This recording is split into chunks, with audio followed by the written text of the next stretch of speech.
got a bit of a cheeky wind that's just picked up. It's quite nice actually. It's quite hot for almost all of us, and yeah, looking forward to the afternoon. We had a couple of interesting things this morning. That hippo that was badly injured, we'll see if that's still around and see what's happening there, and look for the leopard, because I'm still convinced that that young Djuma male is somewhere in this area from the tracks we had this morning.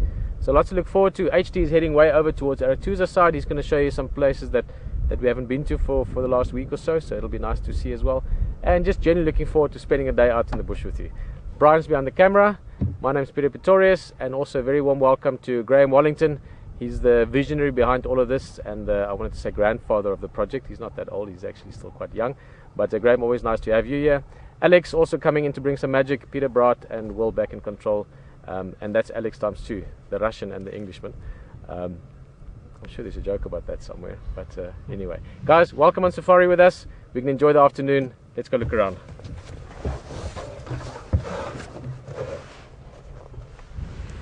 Alright, I'll get my comms in my ear.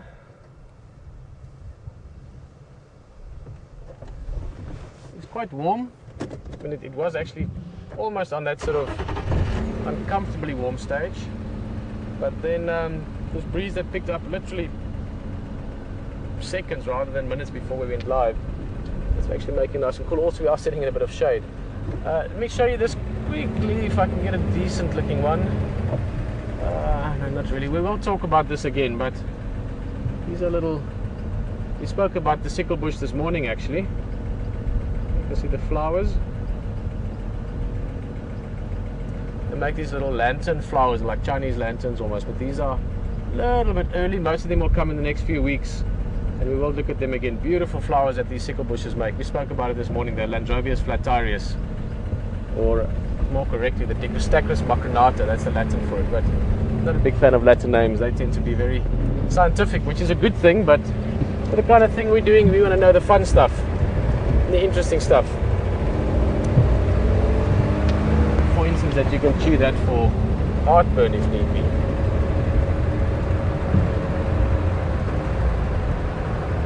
I spoke too soon. As soon as you get out of the shade, the sun is on the onsetting.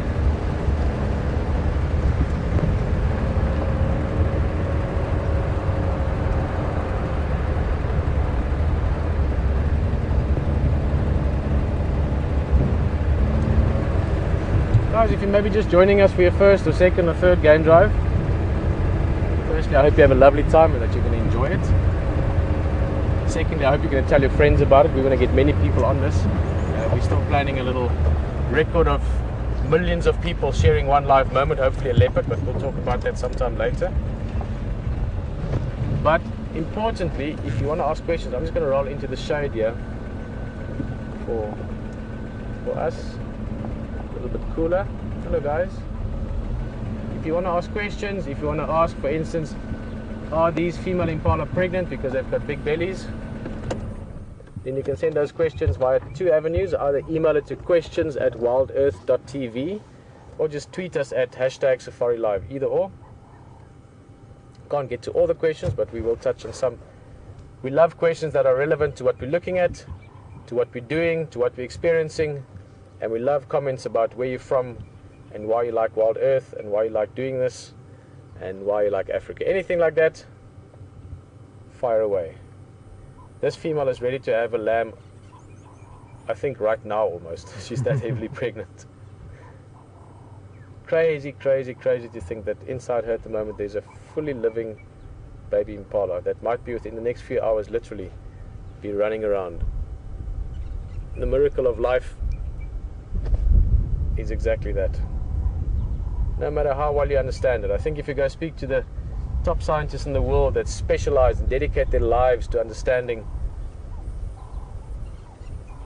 cell growth and this whole thing that we're looking at, everything from a father and a mother to a baby and to life continuing on, I think they're probably the most mesmerized by it. I think the more you understand it, the more amazing it becomes.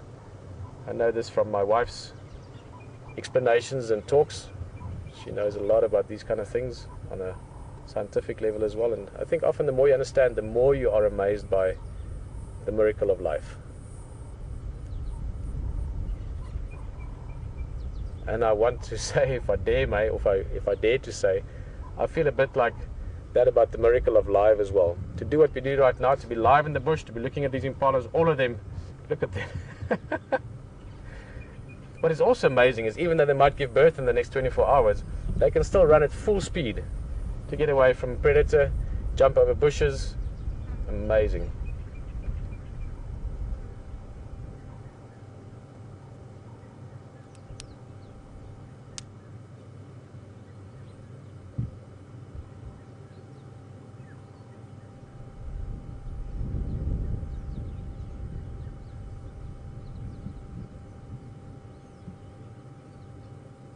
Just a question there from Michael Morrow. Hello, Michael. Nice to hear from you again. Michael just asking if we ever see species mingling together, different species, during dangerous situations, during storms. Well, Michael, firstly, you do see species mixing under general conditions.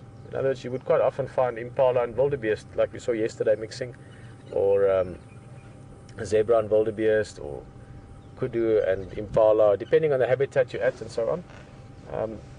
It's not necessarily during dangerous conditions, but if animals are mingled together and there are then dangerous conditions, they would stay together. And you do also quite often find, for instance, blue wildebeest, where the bulls are territorial, so they've got an area, and when they don't have females, they could be alone.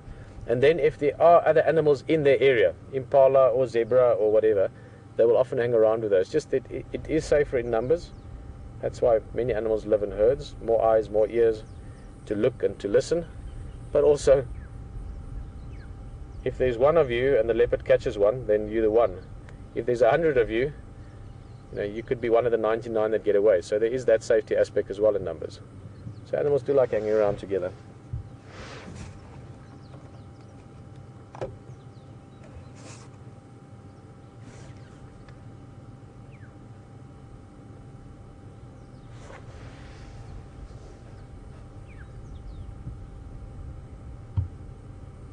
Well, these impalas are sort of starting the afternoon as well. They have been standing in the shade and enjoying the slight cool and the slight respite from the heat. But they're starting to move, they're starting to eat. They've got the afternoon starting to move along for them as well. And I think I used the word starting there about 5 or 6 times, so it is clearly the start of many great things. The game drive, the animals activity, and also the start of your drive with HT. He's headed over that way. He's going to say hello to you. Enjoy the drive with him. We will see you back in the vehicle again the next time we see you. See you just now.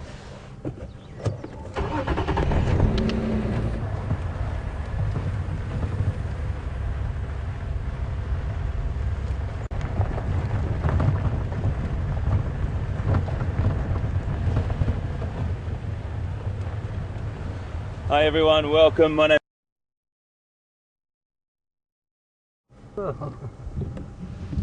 and I'm really happy that you joined us. We're going to cruise around the reserve at the moment. The temperature is about 28 degrees, about 85 Fahrenheit, and 89 I think actually, if my calculations are right. It's a bit warm at the moment for the predators to be out, so we're still looking in the shaded areas through this heavily wooded area.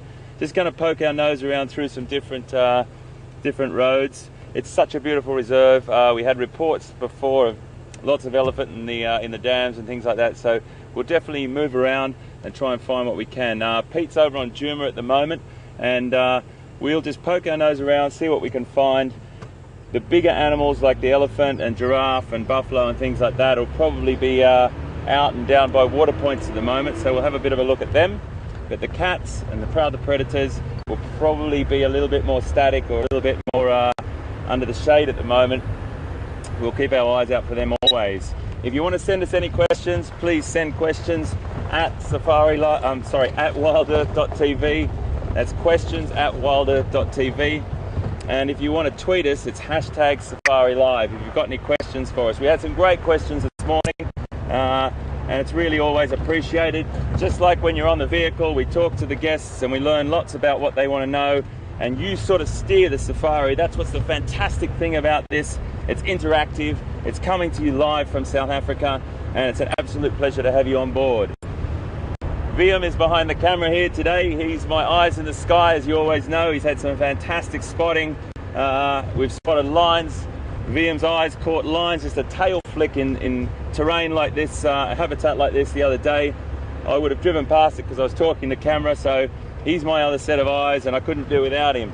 We've got Will and Pete and Graham and Alex and Alex, two Alexes back in the control room, and we've got a great support team back there. So we're all out today to try and get you as much as we possibly can, and there's something incredibly exhilarating about being out on safari.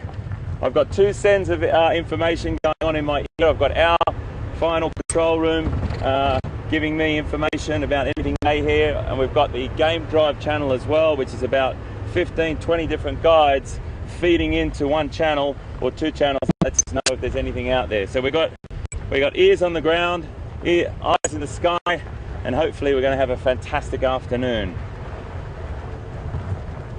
There's quite a heavily vegetated area through here. We're going to move to an airstrip, but it's a very open area, and I like to go down there once a day now just to try and maximise our chances of seeing cheetah. Now, cheetah are an incredibly elusive cat. They're not as easy to see as lion or leopard, particularly in this area, and there's not as many sightings, but they definitely see cheetah here. And if we want to maximise our chances, we've got to go to the habitats that they prefer. Now, I said this morning, the habitats they prefer is much more open habitat, where they can use their key weapon, which is their speed, their ability to go at an incredible speed, over 60 miles an hour, about 110 to 115.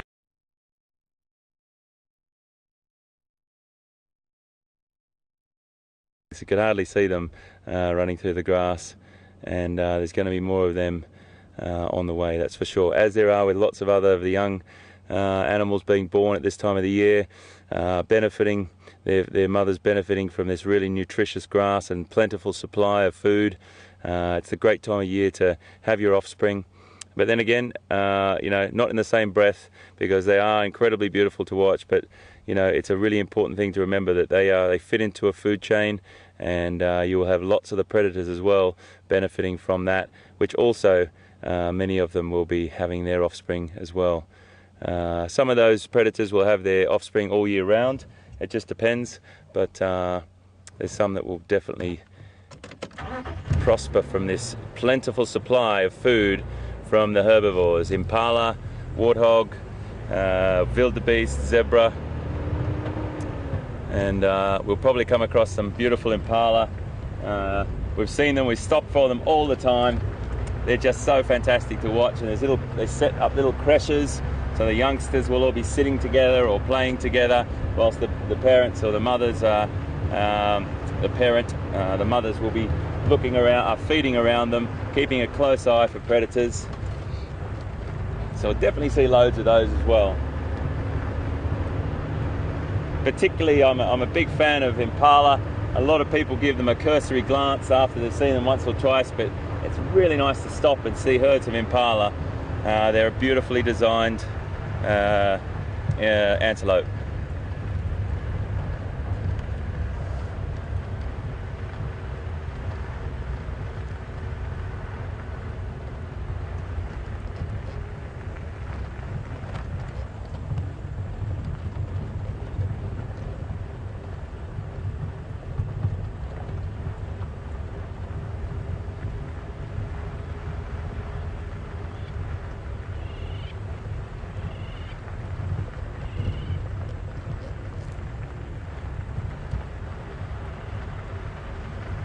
We just had an interesting question from Guru Raj on Twitter or email. I just got the message, it just broke up a little bit, but the question was, welcome aboard, Guru Raj. The question was, it was an email, I just heard properly then, sorry, does Ebola have any effect on the animals here? Well, I probably should just stop quickly for that, because it's a very, very serious subject, Ebola.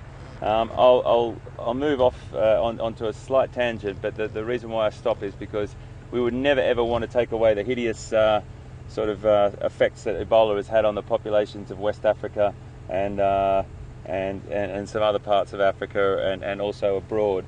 But Ebola doesn't have any effect on the animals down here. We haven't had any cases that I have heard of.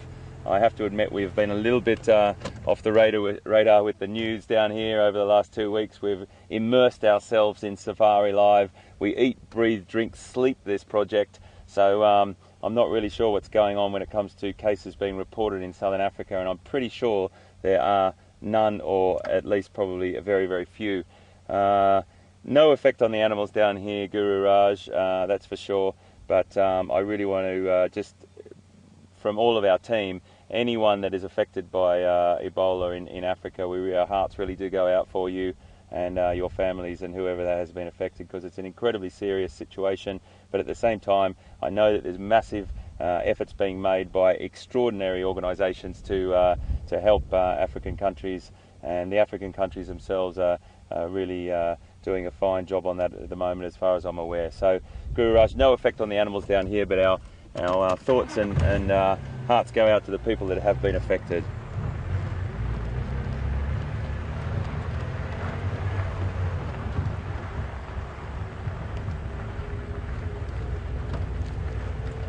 A little bit quiet out here, still quite warm, folks, so as the afternoon temperature drops, we'll start to get a little bit more activity, and we might come in and out of Arathusa and Djuma. They're right next door to each other. They're two of many reserves here in Sabi Sands,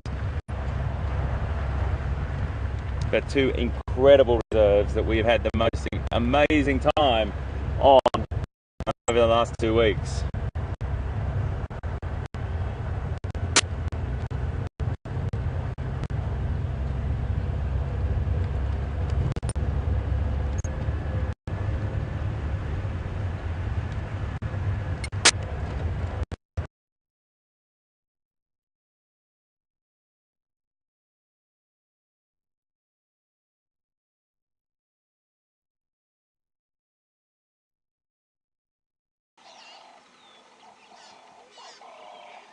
Like, otherwise we're going to see what's going on at Dubbelzoek Dam.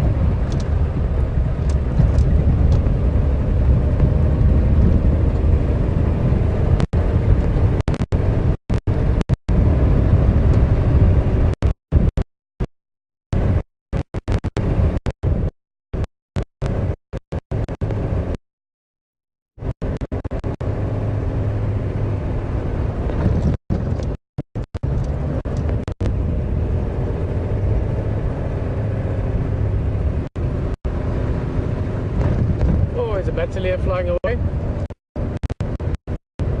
Batelier is a type of eagle if you want.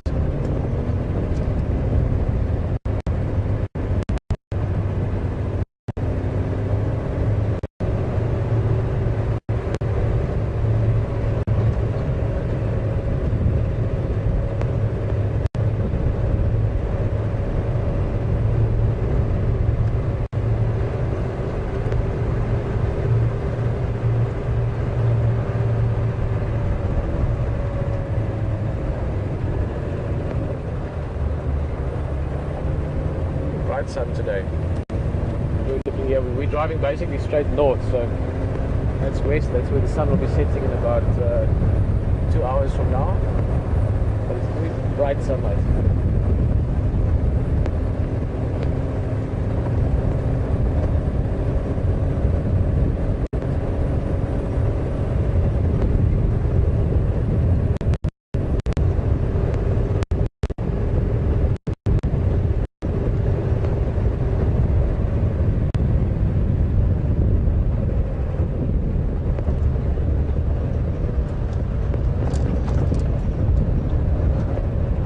Big kudu bull. The kudu bulls tend to be much shyer in general, or much more elusive, maybe that's the right word rather than shy, than the females. The females tend to be more relaxed. That's a nice big bull. There's two of them. I saw one just slightly further back in the thick stuff as well.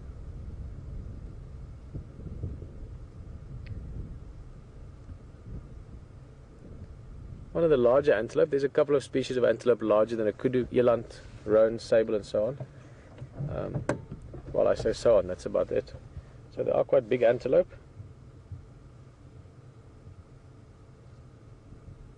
And they have the longest horns of all the antelopes.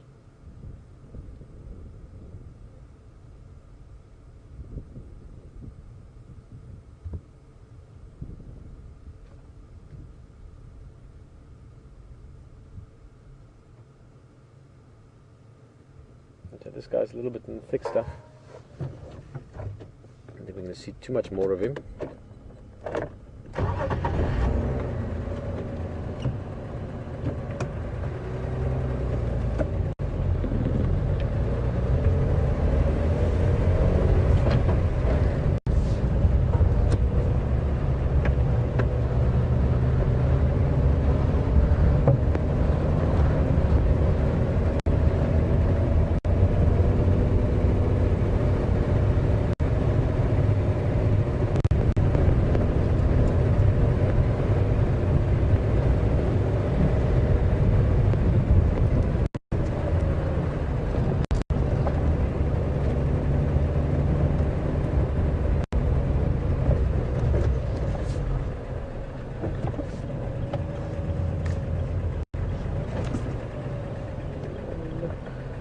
It's good to check down roads. There's often things crossing a road or walking on the road. In this case, a tree stump on the side of the road, but always good to check the roads. A lot of animals use them to move on. It also just gives you a view sort of down an open area that you can see something on.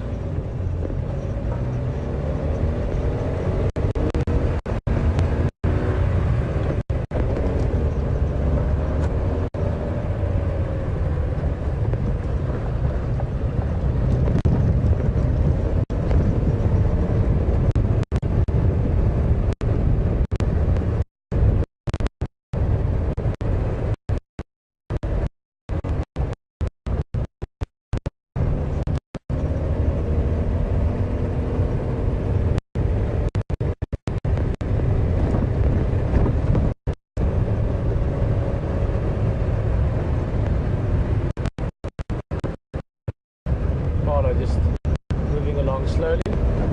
Lenny, hello. All the way from Arizona, joining us on the show. Lenny, there's no news on the hippo yet.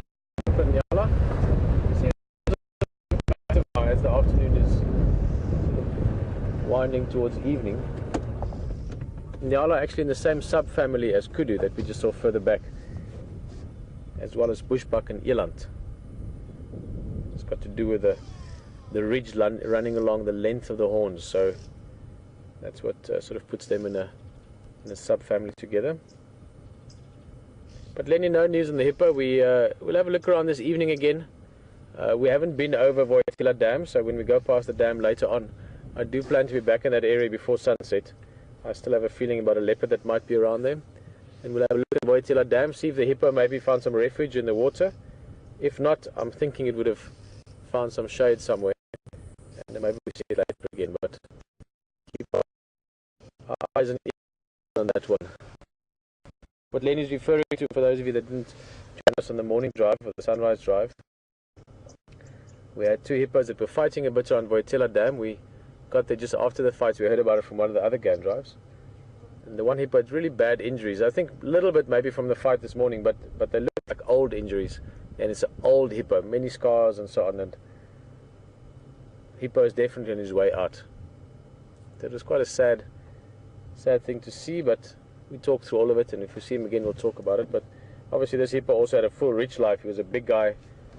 He'd have been a dominant male for a long time, and he's now in the last years, and it's a little story that we have to keep an eye on, because at some stage or another he's in quite sort of worn condition. So not impossible. It's not a likely thing to normally happen, but in this case, not impossible that the Nkuhuma pride of lions might be able to hunt him at some stage if they find him, because he is quite weakened.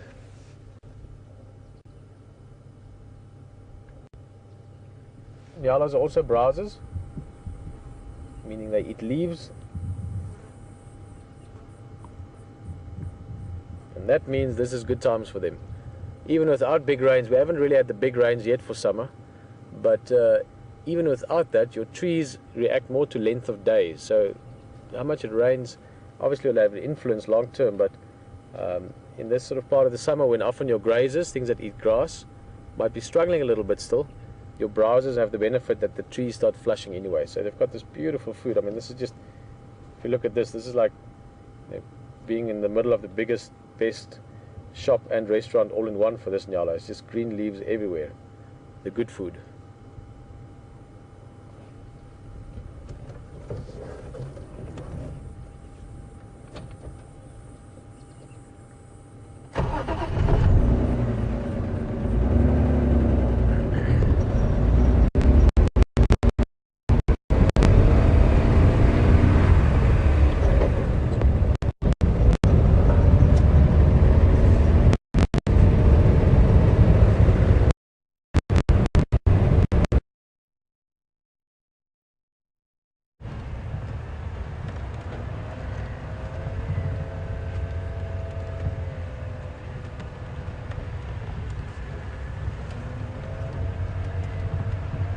Okay folks, I'm just come over onto Djuma now. I had a really good look around the airstrip there. There wasn't much going on. Very, very hot conditions at the moment. Up around 28, 29 degrees centigrade, just up to sort of around 80, late 80s in Fahrenheit. So we're just going to just poke our nose around here, see what we can see. Always good to keep your eyes open in this woodland. Predators, as I said, will probably be a bit holed up at the moment, but I'm going to go down to this water hole, this water point now, called Treehouse Dam, and we've seen some interesting things down there. There was a hippo in there recently, but he's disappeared. He's gone somewhere else, so I don't know where that may be, and hippos do that. Sometimes, if it was an old bull, I'd probably understand he was living a solitary sort of existence if he was pushed out and he didn't have an opportunity to go to another water hole. I don't even know if it was a bull or a cow, because he or she would only show their nostrils. We were trying to habituate or condition that hippo to our vehicle, and he was starting to get quite confident, or it was starting to get quite confident, bring its head out eventually. And then I went back the other day, Liam and I headed up there to have a look, and he wasn't there, or she wasn't there. So we don't really know. I'm thinking it was a young male, and he may have moved on to another location, another one of the dams or one of the reserves. And they will travel quite considerable distances to do that. They normally travel about, around 5 to 7, 10 kilometers a night. If they can be pushed to go further if grazing, good grazing isn't available. So, as most of you probably know, hippos spend most of their day in the water. For those that don't, just a little bit of background about hippos. This time of the day is out of bounds for them. They definitely spend their time in the hotter parts of the day in the water, because they've got very, very sensitive skin. So during the wee hours of the morning, they come back to the water, but they leave just on dusk and go out to graze through the night. And they will just graze and graze and graze and come back to the safety of that water point. Now, it just depends on many, many things, but as I said, they normally go about 5 kilometers in the radius of 5 kilometers if there's suitable grazing, but they can be pushed to go much further in drought conditions or when times are a little bit tough. So at the moment, these hippo have got ample grazing around here. We've got some wildebeest just coming up here ahead of us. It's just before my turn off, so we will stop and have a look at them, of course.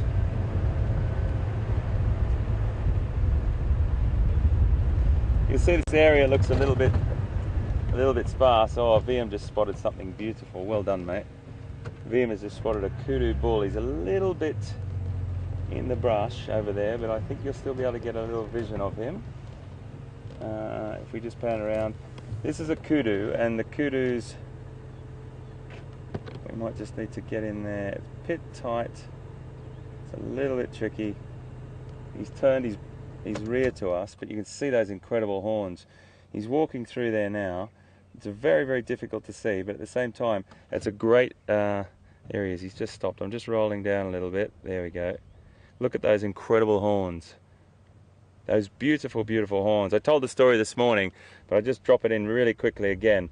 I have seen a set of horns and skulls that are in a research centre in Namibia. That the two animals were actually jousting or fighting for dominance, and they interlocked their horns in such a way that they got stuck and they both died, unfortunately. Really, really sad stories, but it happens rarely, but when it did happen, those spirals were actually interlocked perfectly. But those horns are quite spectacular on a kudu bull. The females don't have horns. They're a very, very big antelope, one of the biggest. Probably next up it would be eland, which is in the same family of spiraled horned antelope, as are the other antelope we see here a lot, nyala. And the females are beautiful, absolutely beautiful. They're very elegant. They're browsers. They will do a little bit of grazing as well, but they're predominantly browsers and browse off the tender young shoots that are really coming out as we speak. Lots of the foliage. I just missed my turn there because I was talking too much. The wildebeest have moved off into the vegetation anyway, so we'll come across them again. I just want to head down to this water point now and have a look to see if there's anything down there drinking. Yes, kudu, beautiful, beautiful antelope. And we'll see many of them.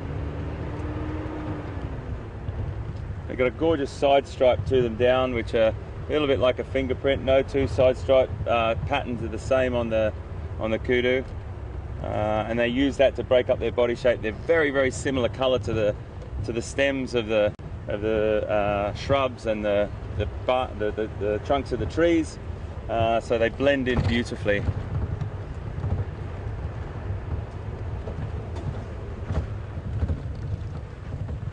Whenever I look outside the door like this, folks, it's just because I'm looking to see if there's any tracks on the road. We came up this road earlier this morning, so I know that any tracks on top of those, our tyre tracks, between this morning and now. And if we do see big cats, particularly lion, leopard footprints, or wild dog, hyena, any of the predators, we can sort of get an indication that they might be in this area. And it's nice to start to maximize your time by driving around this area. As the temperatures drop, we try and maximize those opportunities to see those predators.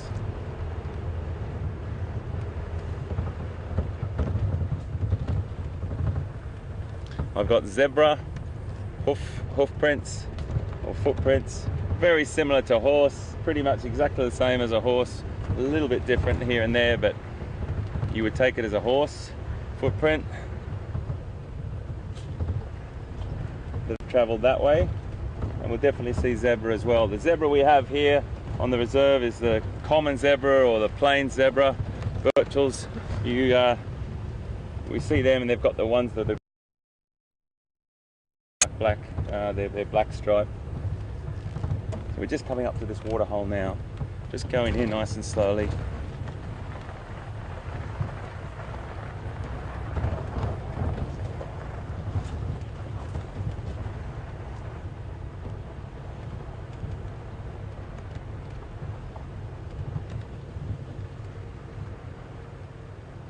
Now, we have a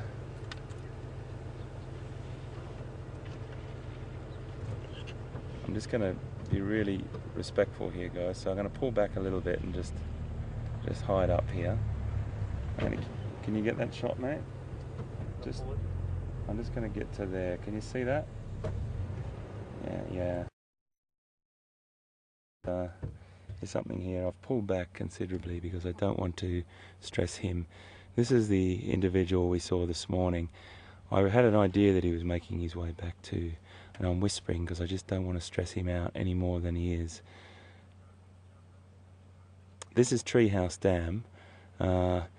He came across an area called Quarantine this morning with a very, very serious injury.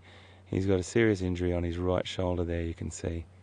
Now, it looks a little bit better than it was. It was definitely looking rather worrying before, and I'm sure it's still as severe, but at least he's rolled in the water and probably cleansed it in some way, shape or form. They do have an incredible ability of bouncing back with their wounds, but this looks like a very, very severe wound. He is not in a very, very good state of play at the moment. He has had a confrontation, or he's had an encounter with another hippo that was much more dominant than him and stronger than him, and he's just probably struggling a little bit. At least he's in the water, at least he's in safety. The thing that he's getting aggravated by at the moment is the birds that are agitating him there. They're red-billed oxpeckers that are probably annoying him on that wound. He's an old hippo, there's no doubt about that. He's you can see by the back hips there, the hips on his back leg, that lump. If you can just pan across, that's it, fantastic. You see his hip bone there is quite exposed. And in any herbivore, or any mammal for that matter, when you start to get a really obvious sign of those hips and the spinal column, you'll see that their condition, or their vigor, has deteriorated. So, you know, he's also got quite a ulceration on his back, on his hindquarters there. So I'm sorry to say, folks, he's not in a fantastic way, but this is nature, and this is what happens, and it's a raw, real situation that we're in right here, right now. There is a chance he could come back and maybe live a little longer, and okay, hopefully he does. But at the end of the day, my prediction is that he is probably coming to the end of his hippo life. You know, Pete and I had a discussion about it earlier, and you know, on the upside, he's probably sired a lot of calves, and he's probably been a dominant bull at some point. And you know, his genetics are throughout the hippo, probably in this area. So that's the plus side. On the upside, I have to say, and this is how it works. It's raw and it's real, and that's what Safari Live is all about. We really want to try and bring to you the unedited real life of the African bush, and it's not always easy to watch, but at the same time, as it's how it happens. I had an interesting question this morning about you know, do we feel like we should intervene? Well, there's no chance in the world that we would intervene, because this is nature. The only time we would ever intervene is if it was a situation that was caused by humans, a human problem that could happen with humans affecting that animal. So it's a really difficult thing to see, but at the same time, as I said, we just have to roll with it and know that it's nature, and he's in a safe haven, at least, that's for sure. He's not stuck somewhere out in the middle of an area with no water. This is a place of solace, at least, that he can have some sort of security there. And I'm really sorry to see him like this.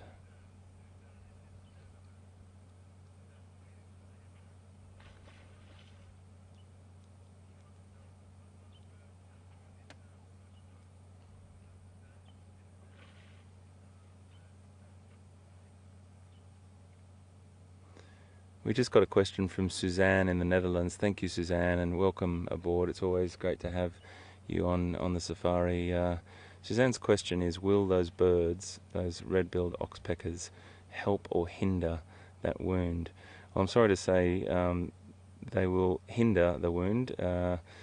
Normally the oxpeckers do a fine job of assisting many animals with removal of parasites and they feed off blood basically, and those blood-filled parasites is what they get their nutrition from. So unfortunately, this sort of a thing does occur, and I've seen it on giraffe as well, where a giraffe has had a wound from a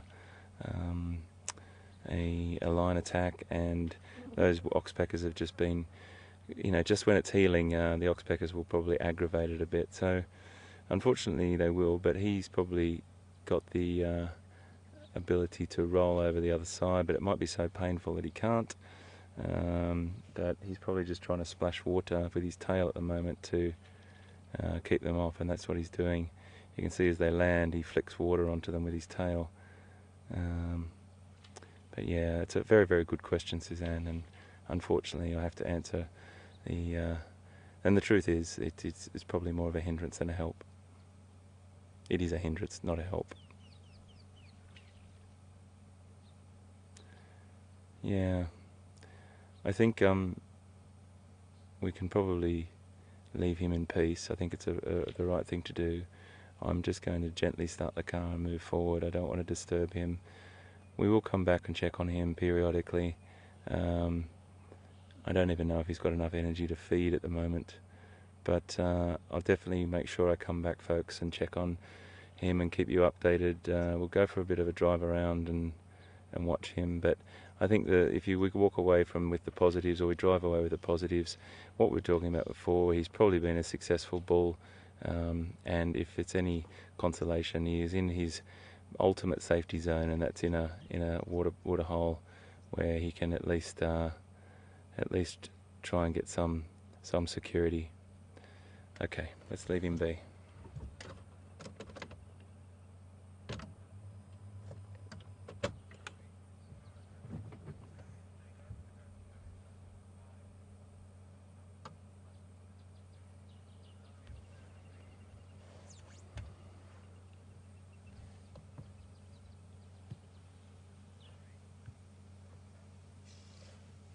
Just got a question from Larry in Coca, Florida. Welcome aboard, Larry, and it's a really good question. The other marks on his back, all that scar tissue that you see, and Larry's asking whether it's from lions.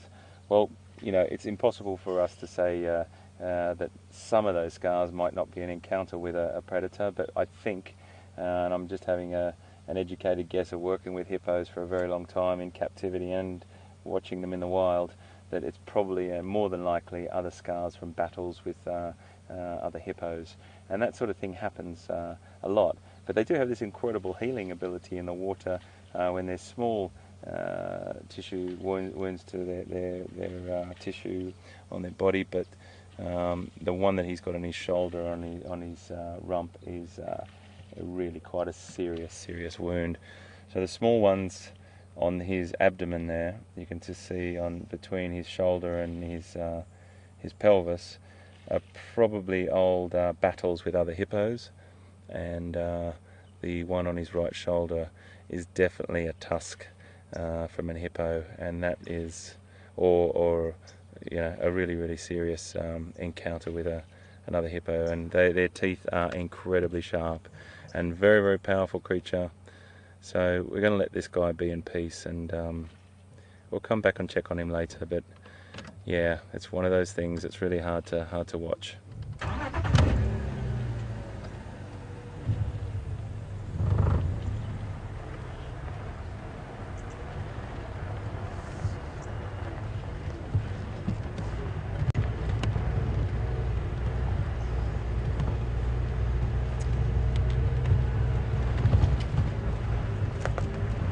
Okay, let's see what else we can find, and we'll come back and visit him. Obviously, again, as I said, I don't want to put any stress or pressure on him. We stayed well back from him. When you've got hippo in the water that are just behaving naturally in a small herd in the water, we can go up quite close to them, and they've got the safety of the water. We saw some amazing hippo over at Buffelshoek Dam the other day, big mouth open displays to us, those sort of classic African shots that you see.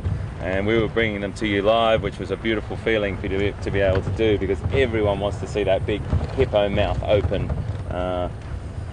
But he needs a little bit of a wide berth and a bit of TLC, I suppose, when it comes to being in his presence. So we'll make sure we give him that and not put any pressure or stress on him. Extra stress. So the temperature's just starting to cool off. The afternoon shadows are starting to lengthen. We can see some activity now with different species after it starts to cool down a little bit, but it's not quite there yet. It's not quite there. When we drive through the shadows, it feels nice and cool, but when you come back out in the sunshine, it's still probably around that 28 degree, late 80s Fahrenheit. So we'll just keep driving. I'm going to go down to another dam now. That dam is called Twin Dams, and we'll see what's there. Just want to show you something really interesting here. Have a look at this. We were up at that dam yesterday, and I think I was talking to you about buffalo it was, and we heard this massive crack, and I knew that an elephant was pushing over a tree. It's that sort of that sound that you just know and you just recognize straight away. I didn't realize how big it was. Have a look up on this marula tree here, and you can see that branch has been broken off. It's been pushed over by an elephant, or pushed off by an elephant, and then the elephant, just let me move back a little bit so you can get a look. That elephant dropped it there and then dragged it from there across the road. Just have to move back a little bit more for you. Dragged it across the road, and that's where it ended up.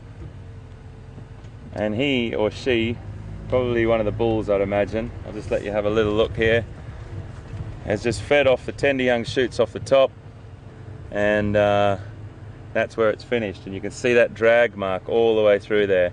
It just gives you an indicator of the immense power, that immense power of those incredible creatures, elephant. They are probably the most habitat changing animal on the planet.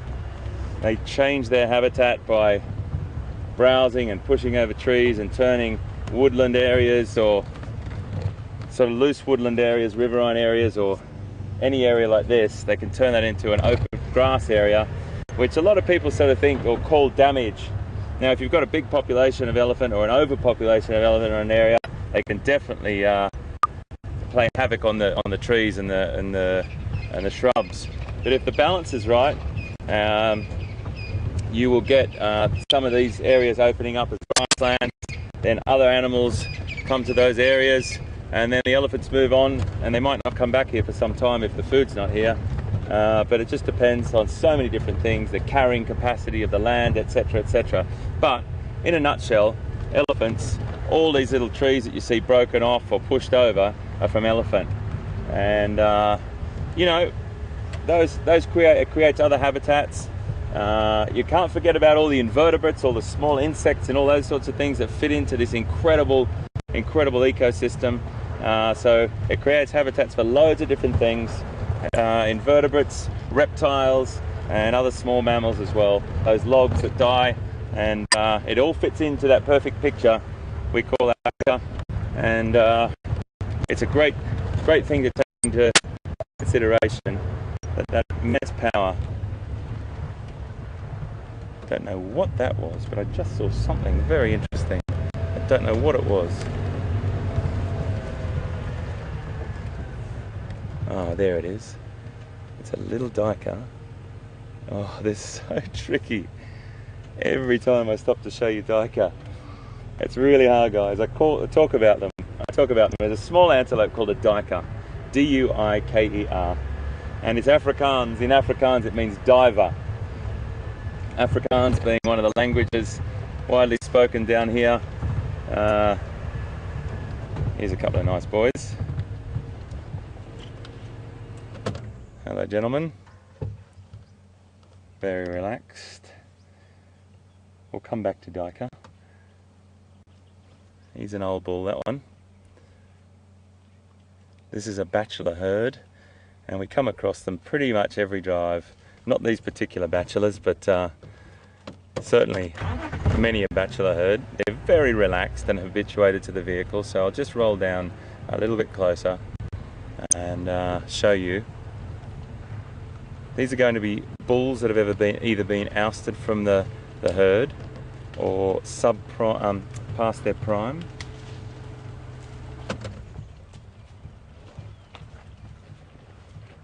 We're very close, folks. We're only about 4 meters away, about 12 feet, 13, 14 feet away from these massive herbivores. Cape buffalo. Bachelor group, there's a few more of them down a bit throughout the vegetation here. And I'm just going to roll down a little bit for you, VM. It's a bit of a tricky shot. I might actually reverse up and get a little bit more of a look at this boy for you.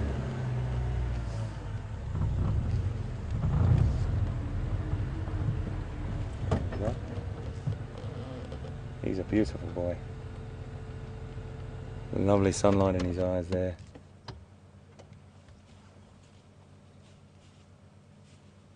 An incredible beast. I love buffalo. I've got a real soft spot for buffalo. They're so interesting. Everyone thinks of them as this beast, this incredibly dangerous beast that, you know, have to take a wide berth of. Of course, if we were on foot, we wouldn't be doing this this close, that's for sure.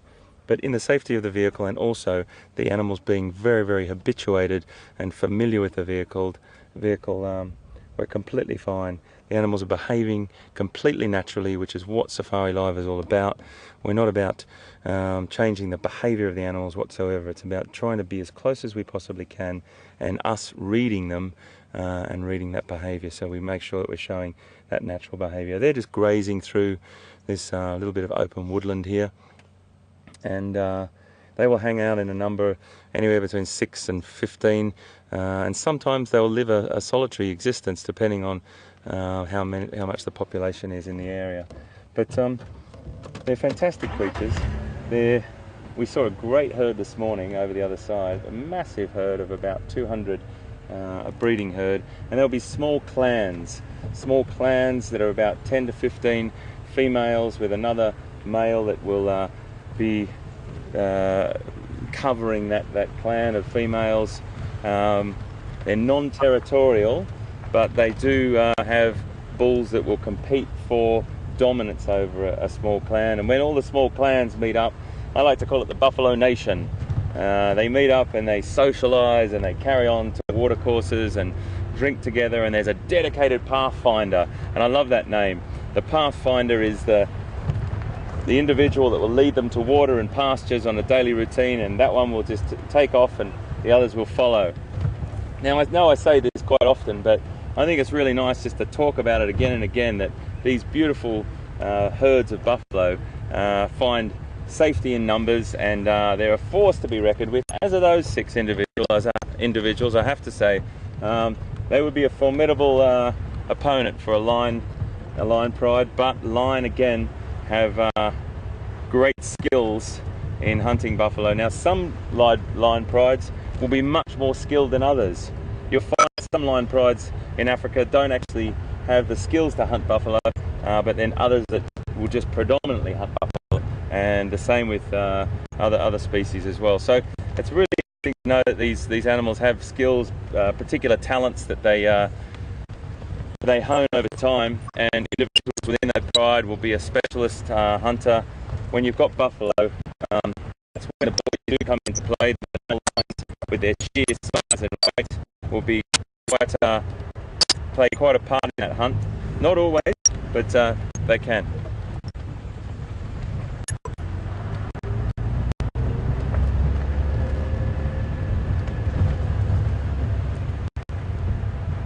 That's been quite a nice little road, that.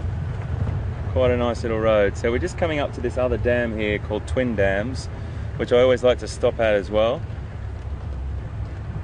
Just at these hotter times of the day, we've got more chances of seeing animals drinking. Not always. There's no script to this, that's for sure. It's coming to you raw and real on Safari Live. It's just a matter of us trying to maximise our time and wait till the cooler hours. Then we'll start to concentrate on some roads where we might see some of our predators. It's a lovely little setting just here. We'll just pull up around the corner here and see if there's anything up here. We might see a few birds.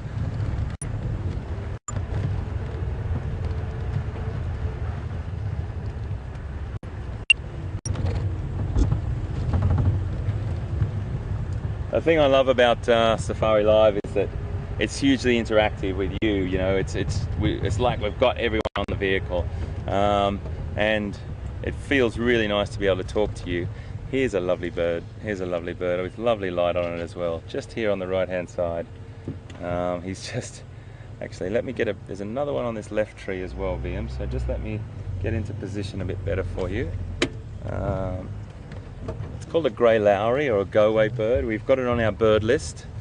I'm just going to just gently poke my nose in here, and it's just sitting on this tree here. Lovely bird. A common resident, but at the same time, always worth stopping for. You can just see him there. He might stay for a short time. He's not vocalizing at the moment, but you see that lovely, distinct crest on the top of his head there, beautifully 3/4 backlit. This is what we love to see. This beautiful African light in the afternoon, on the wildlife, just grooming himself there. And they have a super call, which many of you probably know, as their name suggests. Their other name is a go-away bird. Now, a go-away bird comes from their call, and I don't know whether he'll do it for us right now, but if he doesn't, I've got my little app ready to play for you. But we'll just sit on him for a while because my app is always here. The grey lowries don't necessarily always sit there like that. They have a tendency to take off.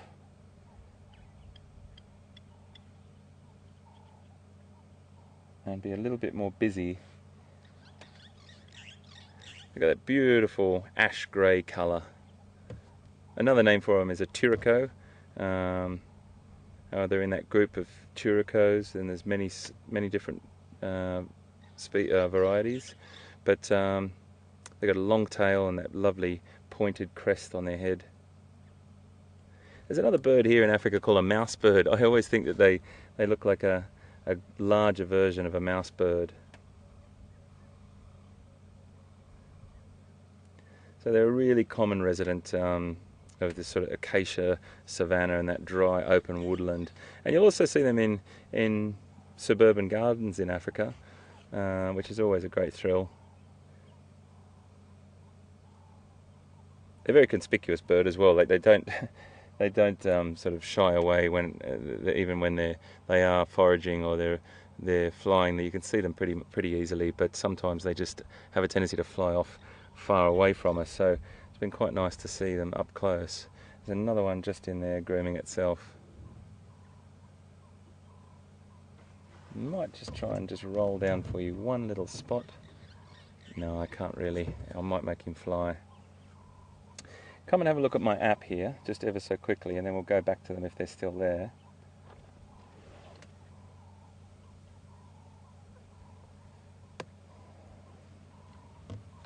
So there it is there, that's the grey lowry. We saw it just a second ago. That's what it looks like flying. It's got those beautiful ash coloured feathers, etc. But this is what they sound like, and I love this call.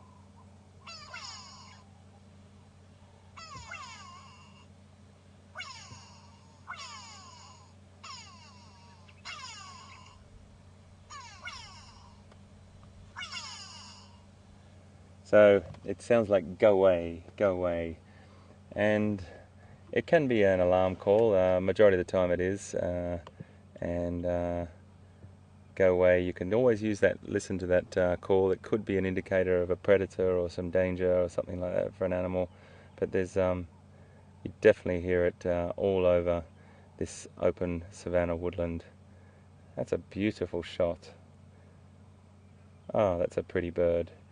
common resident, and I know many people that have either been to Africa or live in Africa have seen these time and time again.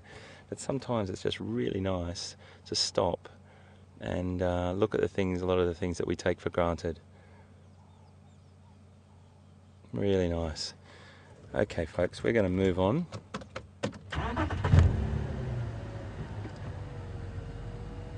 Thank you very much.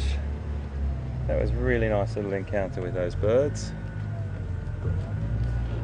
Lovely stuff. It's quite calming to go and do a little bit of birding sometimes, and just go around and have a look and see what birds you can find. If you get yourself an app or a bird book and start to ID them, make some little notes about where you've seen them, you do get quite into it. And yeah, it's a great little pastime, because you don't always see mammals, and the mammals sometimes are few and far between for one reason or another, but birds are always going to be around. Just a little look on the top here.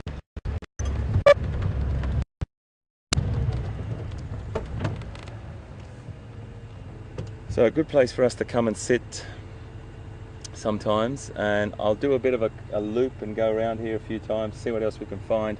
We'll definitely come back down to here before we close tonight.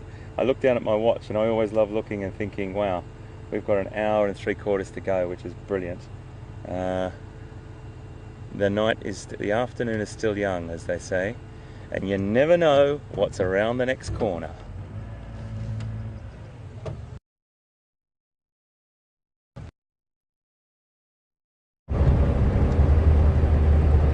I've come to you, you're live, mate. I lost him. You are live. So guys, welcome back. It is turning into that really beautiful part of the afternoon, typically referred to as sorry, my radio was still on loud there. Got you plugged into my ear again, Will. Into that golden hour part of the afternoon. It's what typically people refer to, or photographers refer to, for this. Normally about half an hour to an hour at the end of the day, and quite often the beginning of the day. But I don't think I need to explain why it's called that, because you can see it. That lovely light. I think we're going to lose it again. We've got some heavy cloud banks towards the escarpment, towards the mountains. But we're going to look around a bit and enjoy it. And also good to get a bit of an update, although it's not a happy update. It's a bit of a sad story, that hippo. HT just having a look at it and giving you some sort of background to it and some thoughts on it. Hey, look at this little baby. This is a tiny youngster. In fact, no, maybe born last night or this morning. This is the herd we started off with this afternoon, and we were saying, oh, let me just roll a bit more. We were saying a couple of these females look ready to have their babies any minute, and this one looks like probably less than 24 hours. That little one there, it's really tiny.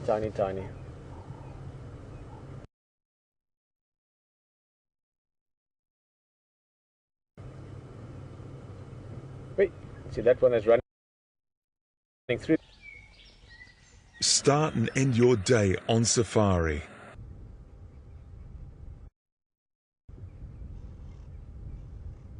Definitely less than 24 hours old, but I would go as far as saying probably less than 12, maybe even less than 6 hours old.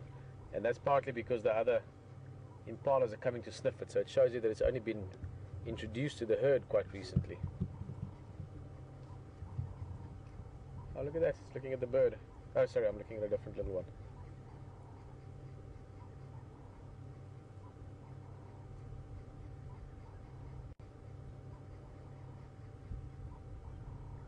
It was just the other day that we saw the first lamb in this herd. This is the herd that's been sticking around quarantine for the last while.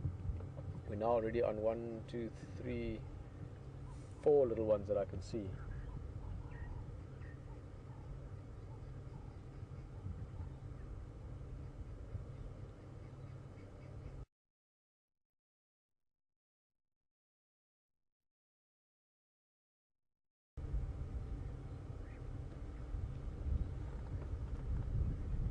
And of course resting a little bit. It's hard work suddenly being out in the world where gravity plays a role and you've got to carry yourself around. Lots of things to explore and to learn. Very soon these youngsters, when they get a couple of weeks, sort of 2-3 weeks old, when they reach that sort of physical confidence of that age. You will see beautiful sights of them playing and chasing each other around and just having lots of fun and practicing, exercising, getting the muscles and the coordination really good for when they need to, that they can run as fast as the wind.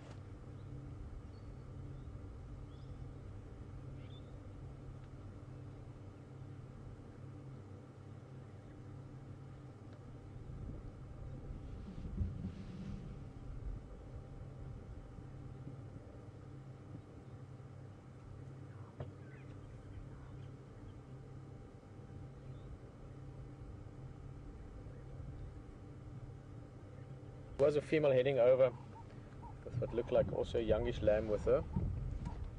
Might be that. No alarm, they're back to grazing again, so nothing serious, just something of interest, curiosity maybe.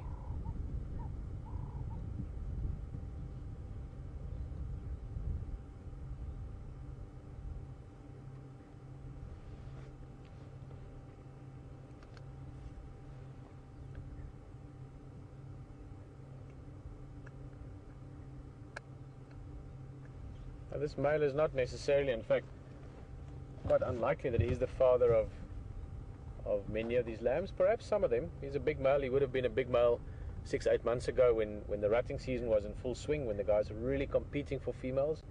Obviously the fact that he's still dominant with a herd here proves that he's a dominant male. But impalas don't have a fixed herd. It's not like, for instance, zebra or hippos for that matter, that have a harem of females and that's a fixed family unit, if you want. So the offspring in those groups will be from that male.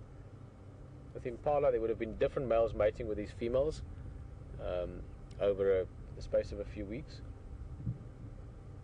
So at best, he might be the father of some of these lambs.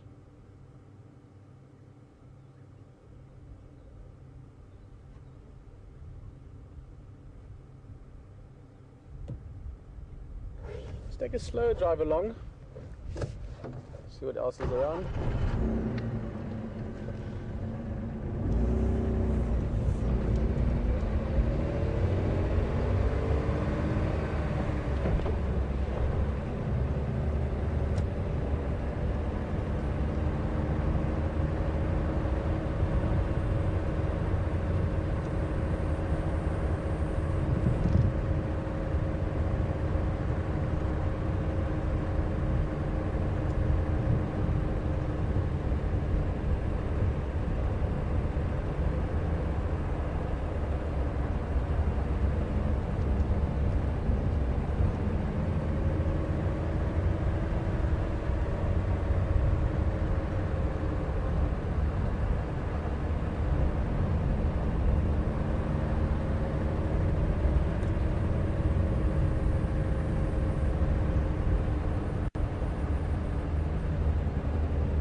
Hello Donna. Donna is just asking about impalas and do they protect the young. If a predator was coming along, would they help to protect the young in any way, and how would they do that?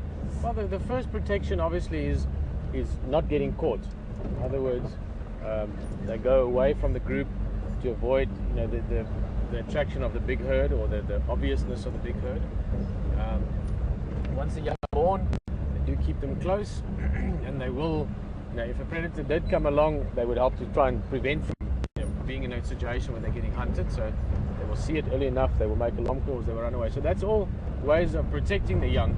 In other words, caring for them, looking after them. Then if they were running, normally the little lamb would try and stick with the mother, so the mother again will pick the best route and try and get them out of there. Worst case or last case scenario, if it was actually at the case where they, where the hunt is now on, meaning that an individual is in danger, the mother would protect it to an extent, but there's not that much they can do. So again, something like a jackal maybe, something that's not too big, the mother might be able to chase it away or to intimidate it, but there's not too much they can do.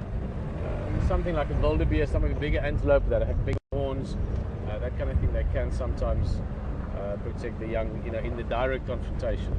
But the main protection really is in showing them and teaching them, how to be vigilant, how to spot predators, how to run away, that kind of thing. Rather avoid the sort of last case or worst case scenario.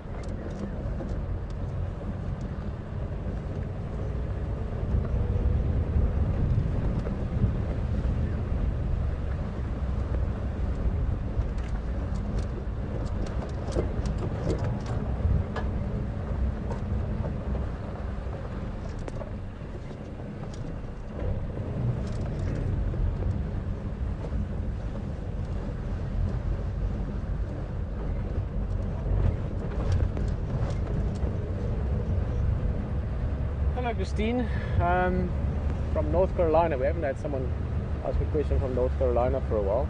Let's have a look at a few things here. First I want to look at the silver lining. I think it's important to look at the silver lining every now and again. Beautiful clouds there, you've got the rays of the sunlight coming through, beautiful trees in the foreground, we've got a weeping wattle.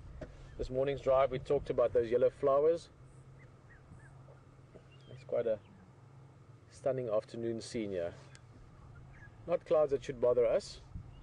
That's more towards the western sides, towards the Drakensberg Mountains, the escarpment itself going up to the Highveld. Stunning view.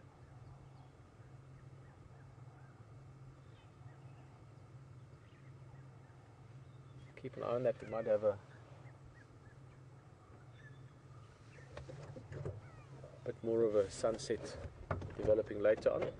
And then Christina's just asking, do horned animals lose their horns like deer do? I'm going to look at one of the biggest of the horned animals just now, buffalo here. But Christine, the short answer, no, they don't. In Africa, all the antelope, and that's one of the things that differentiate between antelope and deer, is that antelope actually have fixed horns. In other words, the horns are part of the skull, so it's actual bone growth attached to the skull with a hairy sheath over it then, which forms the outer layer of the horns. With deer, they've got a different type of structure altogether, and of course, as you know, the deer lose their horns. That's big buffalo bull here. These are what we call dugger boys. I wonder why he's a bit skittish. Normally they're super relaxed. A bit closer. Looks like about 3, 4 or 5 of them. Oh yeah, this is this guy. We should call him Judge 2, or we just call him 2 Judge. Let's go a bit forward again, Brian. Sorry, these guys are being a bit elusive.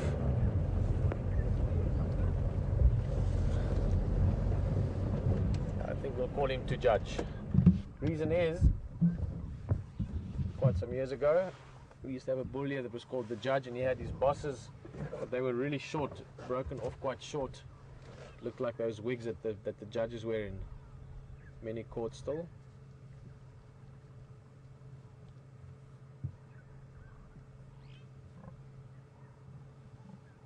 It's interesting. Bit of posturing there almost. Now these are both bulls that are past their physical peaks, although this guy still looks big, looks very strong still. Normally dugger boys are bulls that they've had their sort of peak years with the breeding herds, and they're taking it a little bit easier.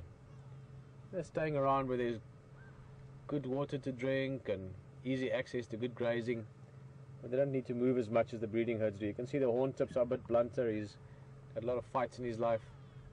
So he's just sort of taking it easy now, you know, settling down on the coast somewhere.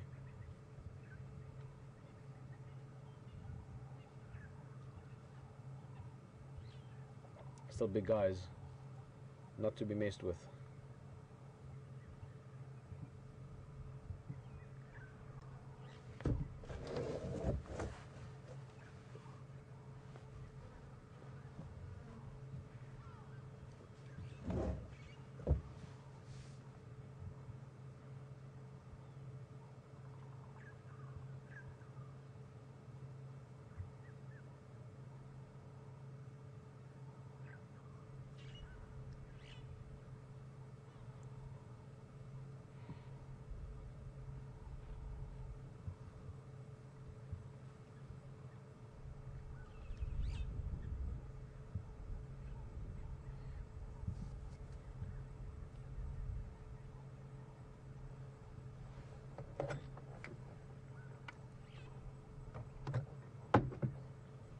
Text again. Just going to check something in the game drives quickly. Ja, voor Ingo kui. Okay, kom op voor. Kusui chita katlan.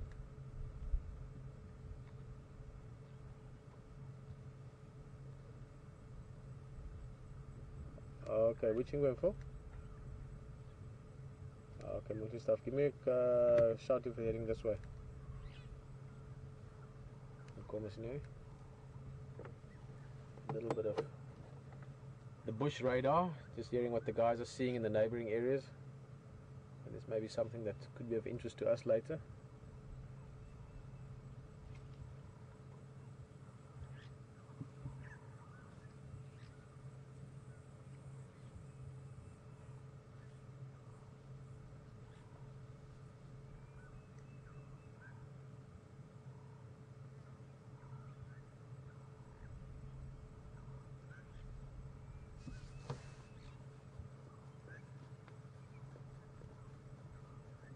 You can see them often chewing even though they're not necessarily eating grass, and that's because they are ruminants, the same as cows for that matter, or sheep or giraffe or impala, a lot of the antelopes.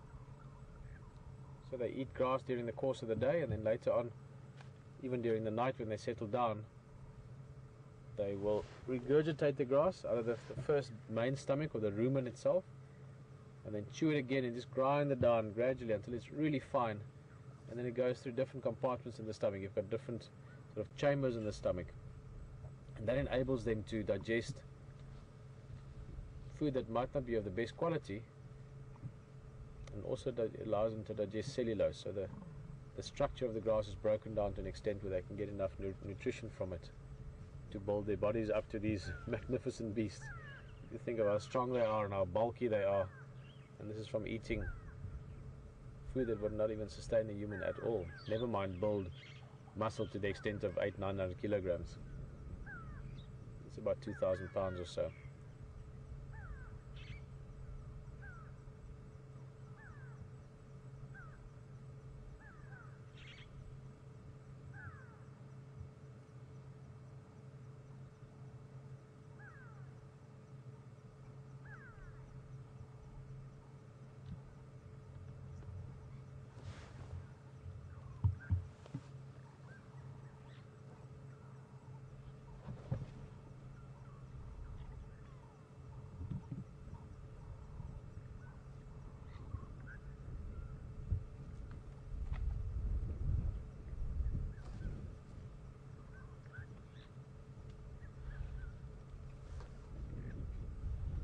Hello Christopher, welcome you on the game drive and Safari Live all the way from Massachusetts.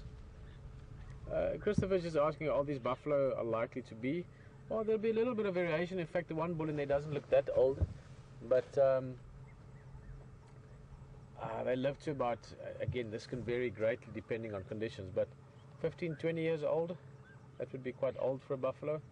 So I would say these guys are probably all in their 13 to 16, in that range. 17, maybe one or two of the older ones, but when they get that old you can normally see it. But the guy that the two judge, you know, the one of these horns that are broken off, This guy we're looking at, he's still in pretty good condition, so he might be 13, 14, something in that range. I like this guy. Lots of attitude.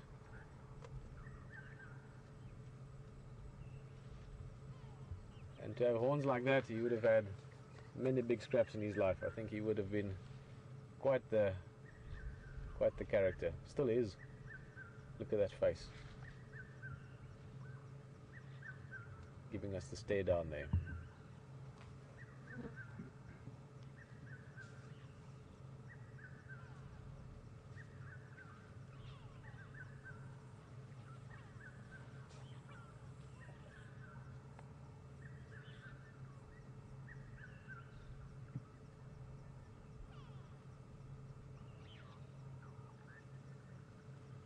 That bull on the right there is a little bit younger.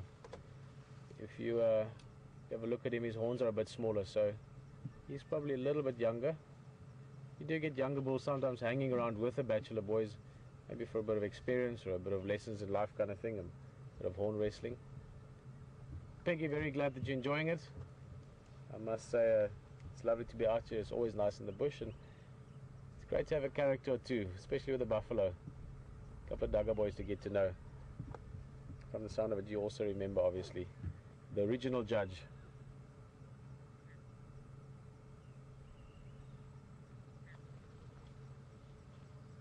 I'll take a slow drive along. I heard some grey luries calling in the same direction that we're looking now, sort of behind the buffalo, but quite a bit further out towards Gowrie Waterhole's side. The type of calling they were making was sounding a little bit like alarm calls, so who knows what's around perhaps.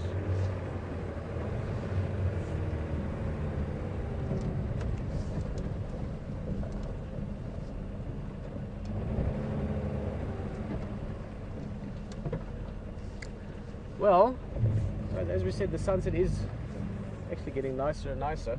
Have a look in that direction. So from this sunset, you can enjoy the sunset with the HT, and we'll catch you back here again just now.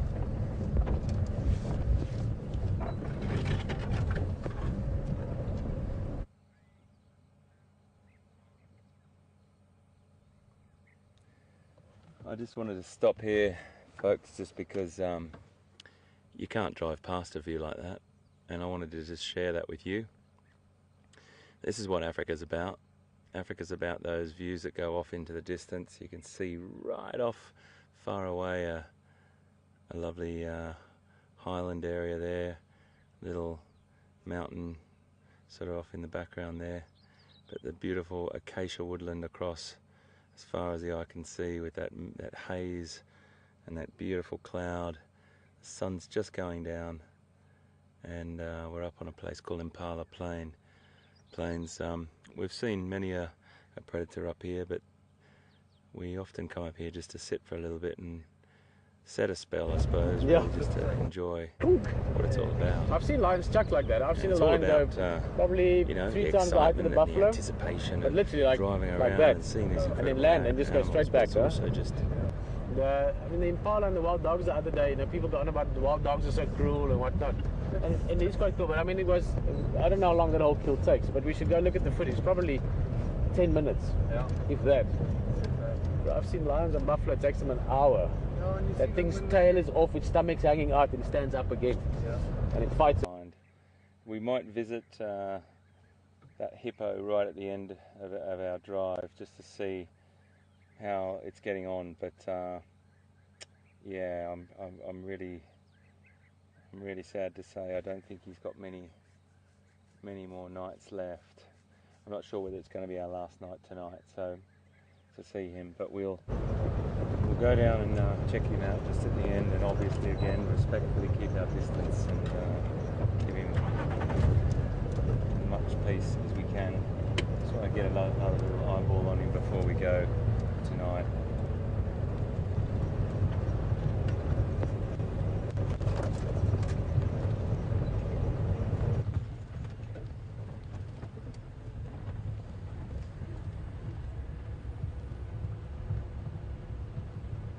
Beautiful sky. Fantastic. Pete's just been with some nice buffalo, which is great. We never get tired of buffalo, and they pop their heads up at the most opportune times. You know, you'll be driving around and it might be a little bit quiet. But then again, you'll always see bachelor herds of buffalo, and then occasionally come across those big herds. So I'm just going to drive along this road here, which we have seen leopard on before in the last 2 weeks. Just back on that Impala Plain area there, we had Tingana, the leopard, with a zebra kill up a tree there, for quite a few days, and we had some really lovely encounters with him. So it's always worth coming back down and just having a little sniff around. Let's see what we can find. Beautiful temperature right now. At this time of the night, you start to get this moisture. Well, the air's cooling down. You get this emission from the grasses, and it's this smell that just sort of evaporates into the air during the day. But as it gets cooler, you get this really fantastic scent of the African bush. So I like to try and share all the senses with you: the sights, the sounds, the smells. The only tastes that I'll be sharing with you are probably discussions of how we ate last night, or the breakfast that I cooked for everyone this morning. Yeah, I've been getting on the pans the last few mornings for the team. It's quite therapeutic to cook for the guys, and that's quite nice.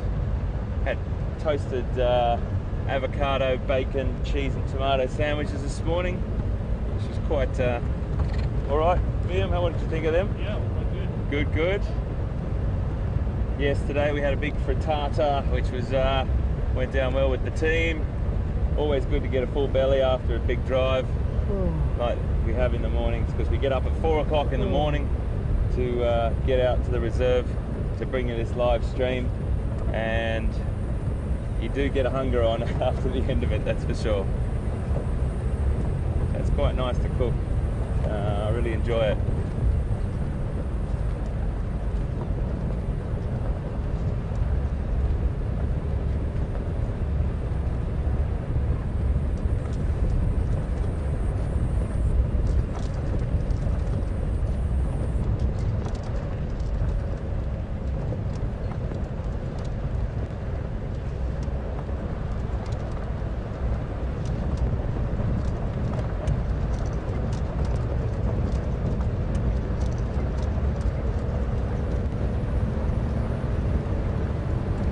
Well, I have to say, this is probably the most unusual location that we've had a message from. And I want to say hi to Carmen in Germany, watching from the hairdressers as she's getting her hair dried, watching Safari Live on her iPad. That is absolutely sensational, Carmen. And hi to everyone in the hairdressers there.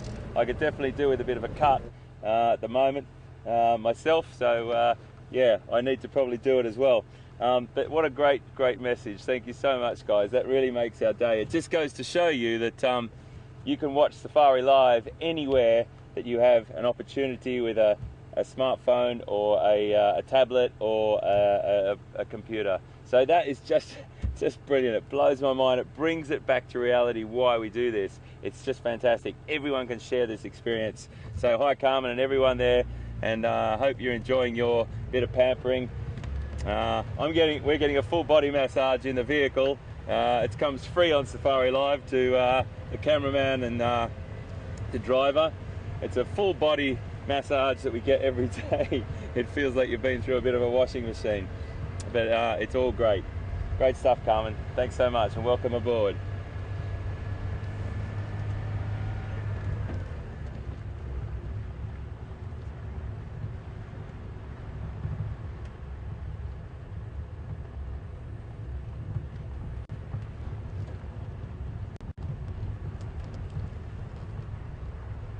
Okay, I'm going to turn around because I've got a feeling we should get back down towards where that area was, just above that dam. We saw wildebeest, zebra down there.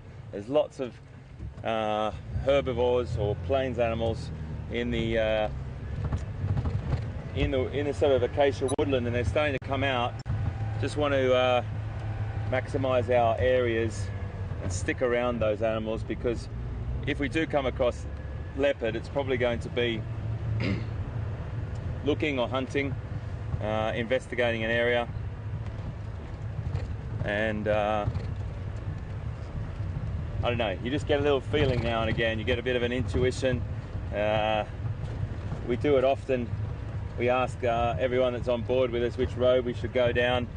At the moment, I'm going to just take a little opportunity to take a choice myself on this one. It may be wrong, it may be right, but you never know. I just sort of had a feeling down there. It was just beautiful temperature. It's the habitat that we love to hang out in and just drive around. So we're going to maximise our time down there. Carmen in the hairdressers, that's brilliant. That's fantastic.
Just confirm the location again for me, where she's from.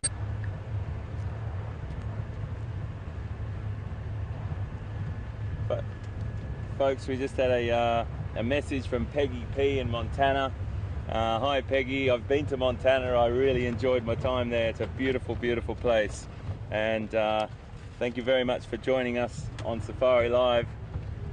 And Peggy P said, you must be a bit of an alright cook. Well, I don't know about that, Peggy P, but I try my best. I love cooking. I cook a lot. I cook a lot on the open fire. Pete and I are absolutely passionate about open fires and cooking and fire itself. So we do love it, and we're going to cook up a bit of a storm in the coming weeks on an open fire. But the gentleman that working with me in the control room just gave me a little bit of feedback and said breakfast was okay this morning. So I don't know, maybe I'll get the thumbs up there. It's good to keep the troops happy, and you've got a full belly and a clean bed and a hot shower. You can't really ask for more than that. We're really lucky to be doing what we're doing. It's a great privilege, and I do enjoy cooking, that's for sure.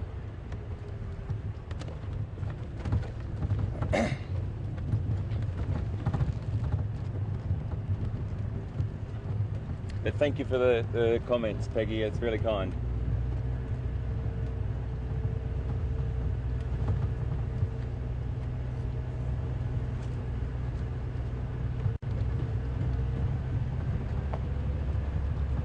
So we're just over an hour to go, and we've still got good time, and this hour is a crucial hour for us to keep looking for predators.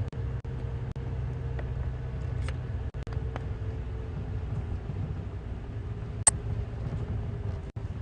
might just do that little loop again down towards Twin Dams, have a little bit of a look.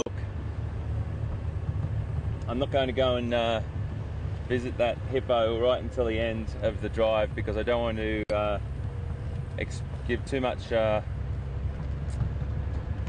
exposure of the vehicle to him and in any way, shape or form that we're stressing him. But we'll be really respectful. We'll keep our distance.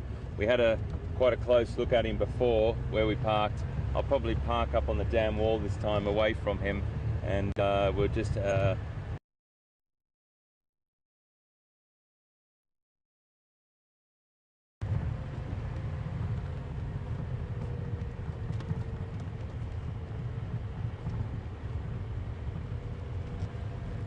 person. She's an absolute joy to be around. She's so much fun, and she cooks the most incredible food for us in the bush, and she brings us so much joy. I named this vehicle after her. I asked them enjoyment getting in a car as I do is Zanelli's food, so we've called this vehicle Zanelli. But she's a super person, and she's just great. She's great. We really get looked after by her.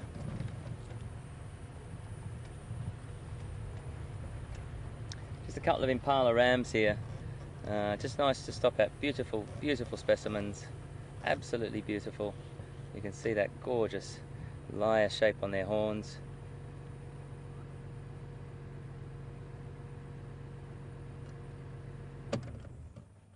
Just keeping their eye. Rams here. Just nice to stop at. Beautiful, beautiful specimens. Absolutely beautiful. You can see that gorgeous lyre shape on their horns.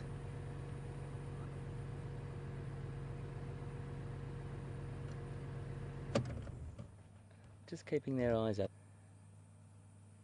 And all of them are looking up that way at the moment, so we're just going to sit here for a sec, because they were all stopping, and there's a sort of behaviour that they do where they walk a few steps and stop and look, walk a few steps and stop and look. Normally, if they're completely relaxed, they just walk and graze along and move quite freely, but they've definitely got their wits about. Walking through this acacia woodland as well, there's a lot of cover for leopard, which is exactly the habitat they like. They are the kings of stalking, and I'm just going to roll down here a little bit.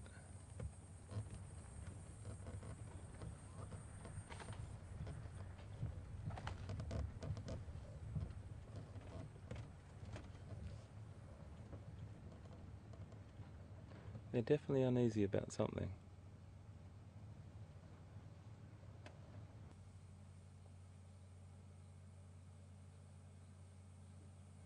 Maybe not uneasy, but maybe just a little bit cautious at this time of the afternoon, walking through this area. And anything can happen at any minute.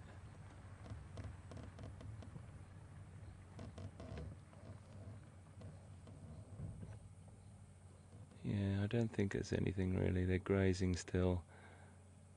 I think they're just being a little bit cautious as they're walking through this vegetated area. And there's only 3 of them as well, so less eyes, a little bit more caution needed.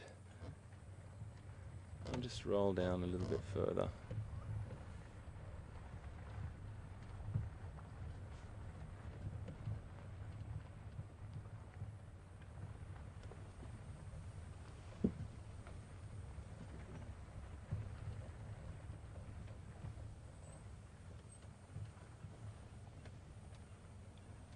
This is the sort of thing that is fantastic, is when you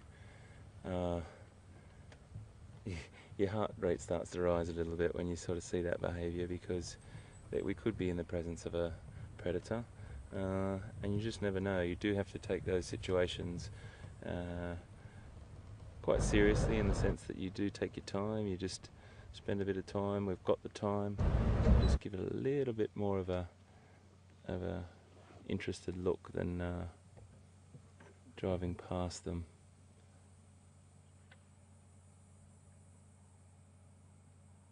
There's a bit of activity going on down here. I don't know if it's an elephant I just heard breaking off a branch, or whether it was a clash of...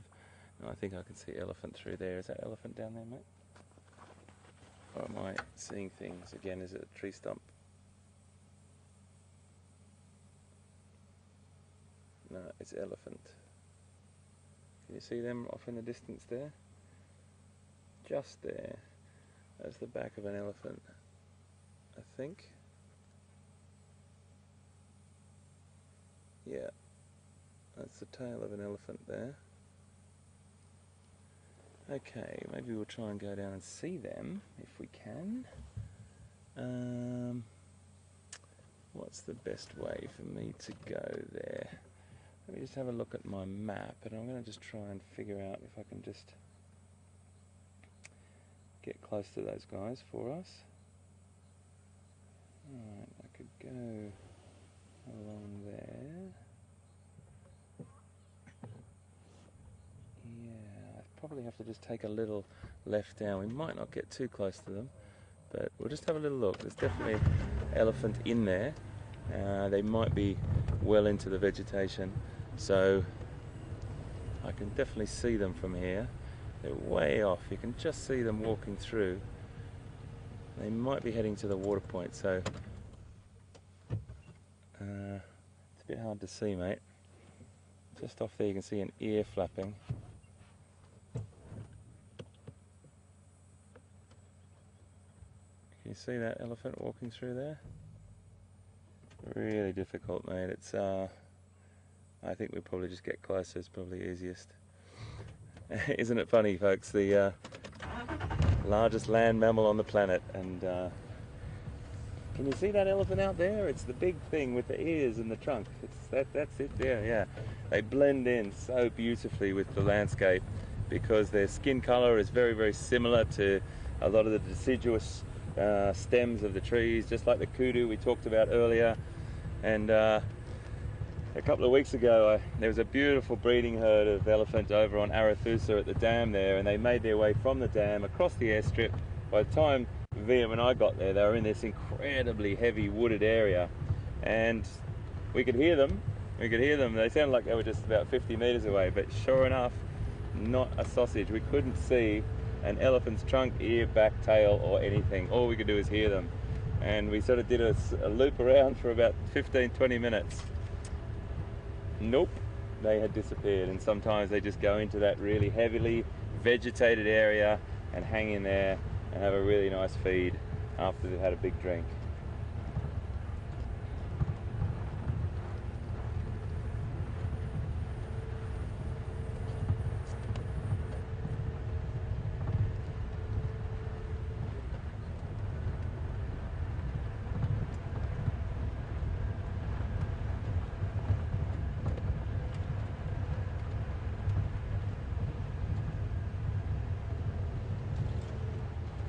I think I told you about an elephant that we came across the other day. Pete and I, we were doing some thing on the cameras around this loop. We came across this bull elephant. He was one of the biggest elephant I've seen on the reserve so far. Not necessarily in his tusks, but in his, just looking up at the aerial so I don't knock it on that tree.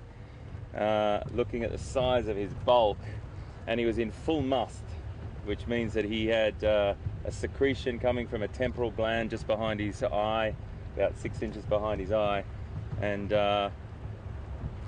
which normally means that they're a little bit less tolerant of us human beings and other animals, and they probably throw their weight around a little bit more. But he was such a beautiful bull, and he just let us pass, and he was literally 3 meters away from us, and we just went so slowly. We went about this speed.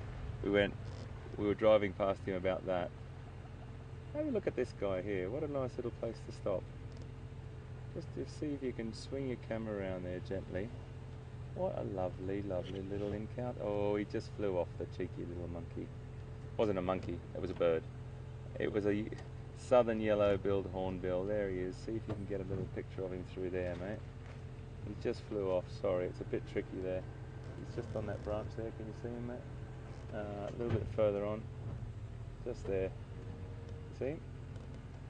There he is. He was just on a branch there, quite close to us. Really fun, comical bird. Southern yellow-billed hornbill. Great little bird. Another character of the African bush, another common resident. But the list that we've built up, folks, is the common residents, because we will often see them. And if you just have a look on the app here, it's a great bird with a great call. Here he is, just here.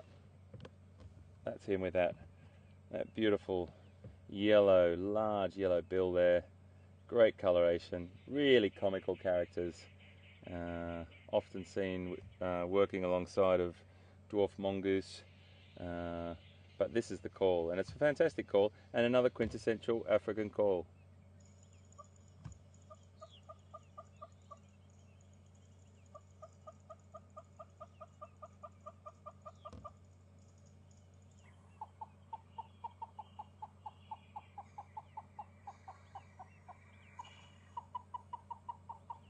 It's just a lovely call. You hear that in the afternoon, and sorry, I pulled that away very quickly there. Sorry. A beautiful African bird that we see loads of, but always worth stopping. He was just really close there as I stopped to talk to you about that elephant. Right, we have under an hour, and now we are definitely into cat time, predator time. Not just the cats, but hyena as well, and all other creatures, anything that comes across our path, big or small. We always stop to have a look.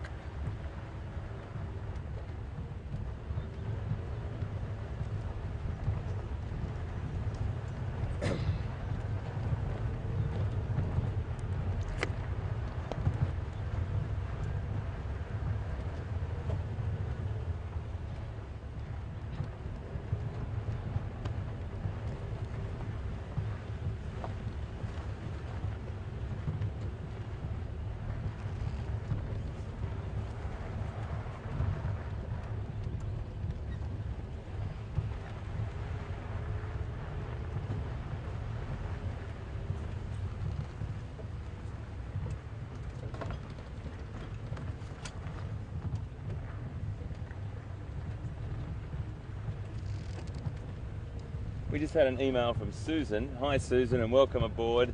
I'm not sure exactly where you're from, but wherever you are in the world, thank you very much for watching and getting on board the safari with us today.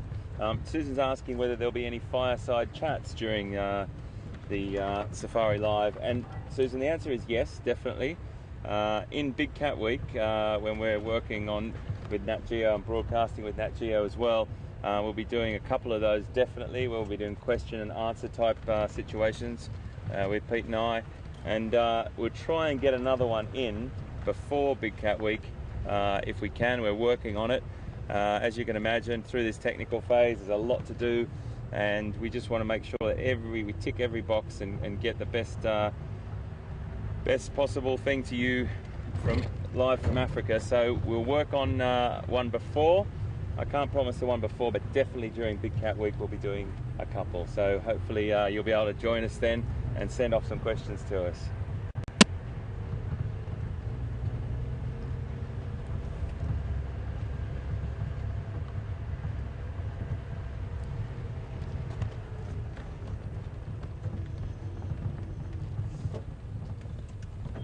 Just wanted to stick my nose up here because there's a lot of wildebeest and zebra there, but they've moved on now.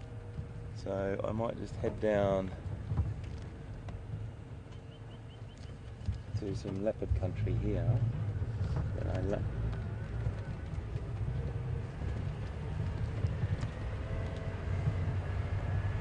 No problem. I'm just going to send you over to see Pete. I'm going to say go and have a look at what Pete's got for you. It's another beautiful African scene, and we'll come back to you just now.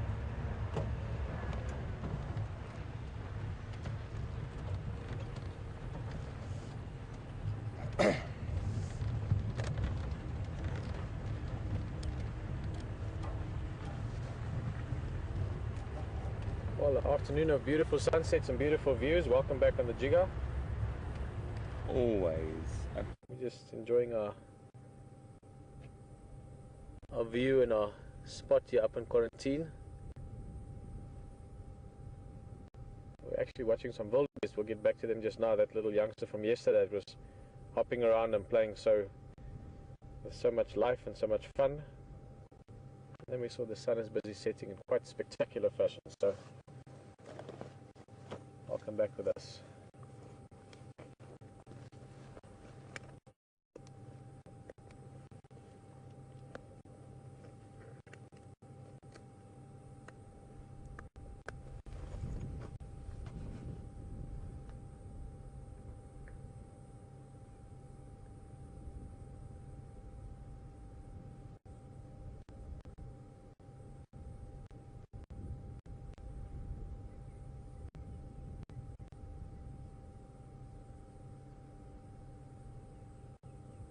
I must say that if you consider the fact that 24 hours a day the sun is setting somewhere, and rising somewhere for that matter as well. I do think seeing a sunset in Africa is something a lot of people think about or imagine, or if they have seen it, will be nostalgic about. And the same goes for seeing a sunset anywhere else in the world, but in Africa, maybe because so often it can be accompanied by the roar of a lion or call of a leopard in the distance. Maybe there's something deeply primal in all of us.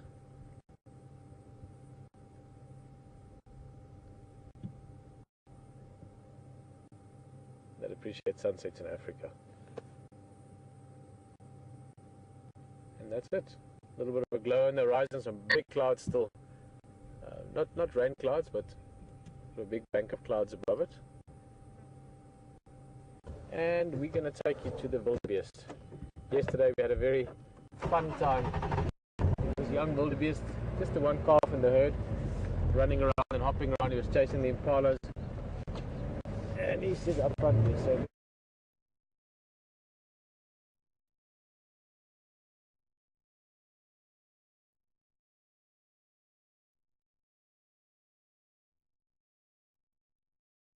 folks. I'm not sure what his attitude will be like, because he just saw me from a fair way off and just a little bit of an indicator that who's boss. So we'll just creep here and have a little look, see how he feels about us being in his presence.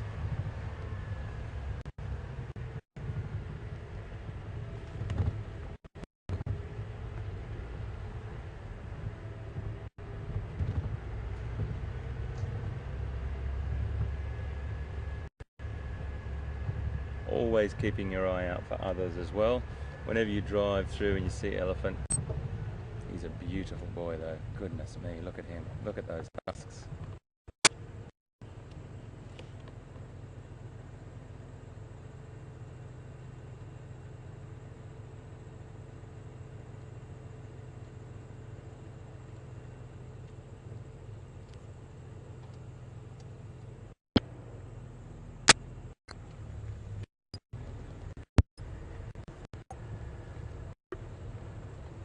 He's an absolutely beautiful individual. See him there. He's happy, he's comfortable.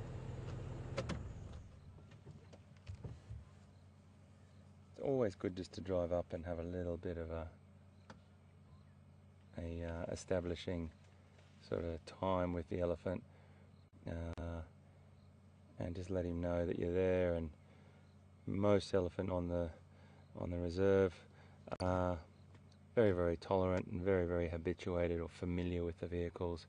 You'll get the odd one that'll not like the presence of the vehicle too close, so we know those individuals, and we make sure that we give them the space that they need. The whole idea is to be able to watch them naturally. I just want to move up a little bit because you can't really see anything other than an ear at the moment.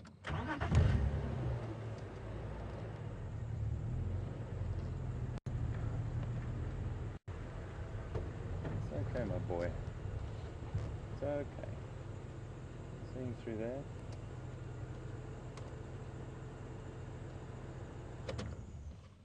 It's okay, my boy. Beautiful tusks. He's we're just sort of behind some vegetation. I can't really get out of the way at the moment. Let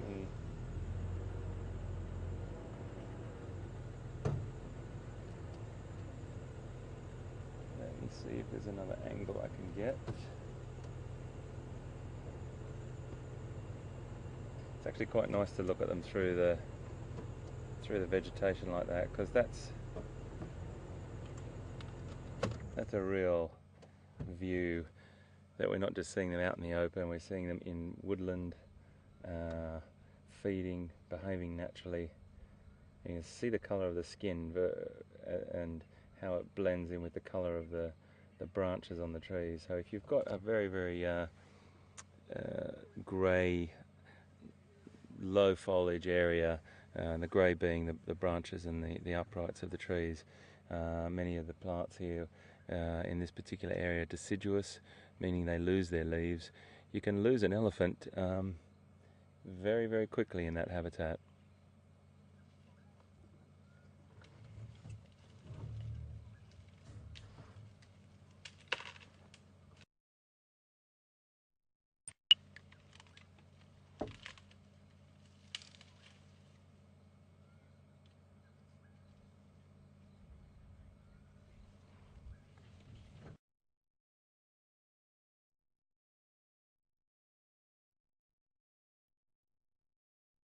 See him.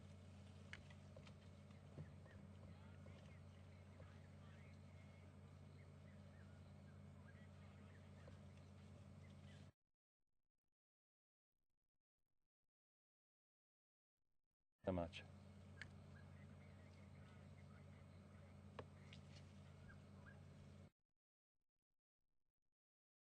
And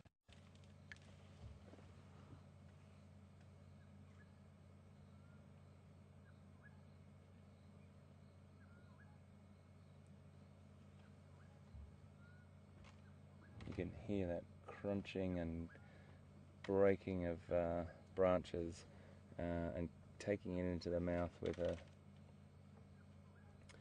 I actually think this is the elephant that has had a bit of an injury to his trunk. I just have to get another bit of a look at that. I think he may have lost the tip of his trunk many moons ago. I can't quite make it out from here, so let me just try and get a better picture. Let me just move up here just for a second. It's a bit tricky from where we are. There we go. Yeah, I think he has, you know. I think he has had an injury to that trunk and he's lost the tip of it. It's very, very short.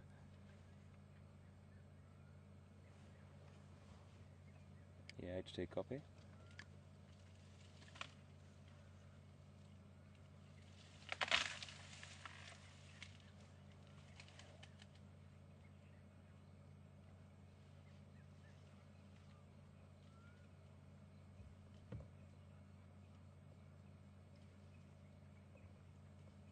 Okay, mate.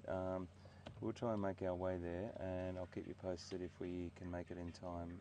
We're a little bit pushed for time now with 40 minutes, and we're on to something. We're just on an elephant at the moment, but well, thank you very much, mate, and I'll let you know, give you an update just now.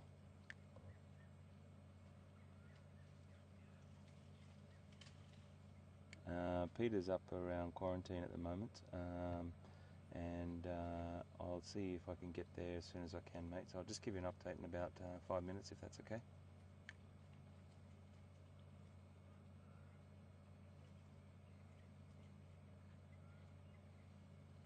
Okay, thanks so much, Craig. Appreciate it, mate.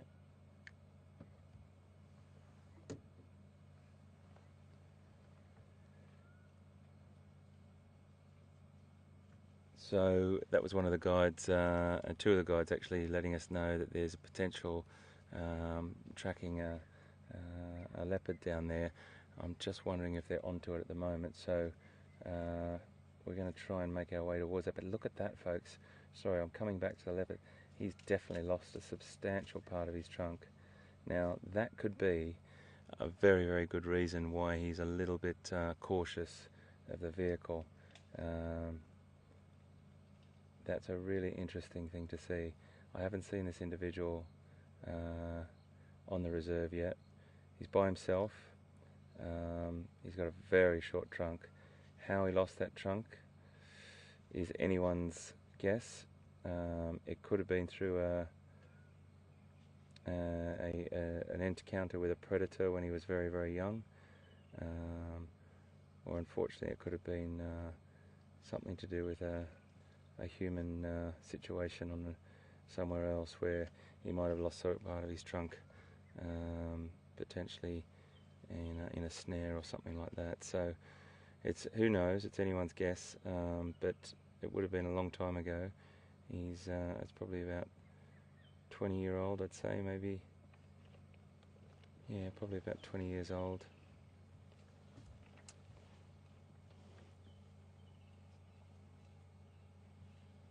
Incredible. He's coming out now.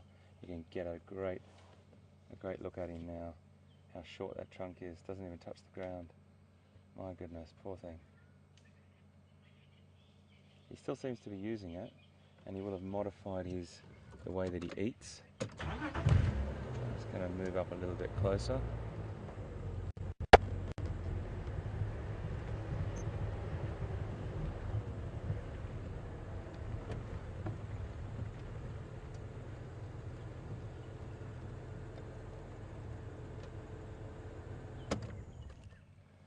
So it's interesting that animals will adapt the situation.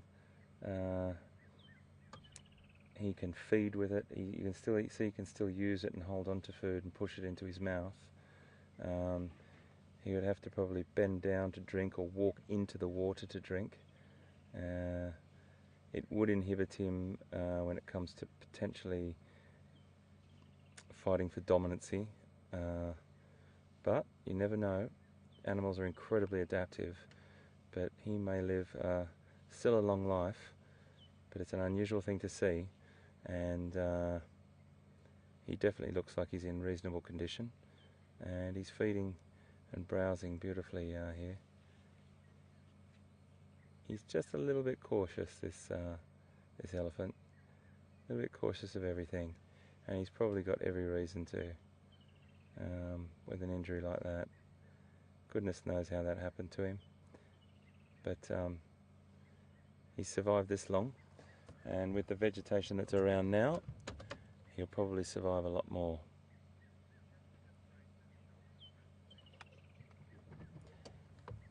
Just on that tree there, folks, is a beautiful bird called a lilac-breasted roller, and you don't often see them sitting like that for that long. Absolutely beautiful little bird. We've got him on our list as well, and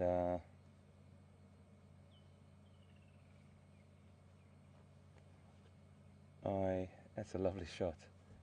Lilac-breasted roller, something small and beautiful and something big and beautiful. Sammy really has to bend down. See that posture there on that elephant? That's a very unusual posture.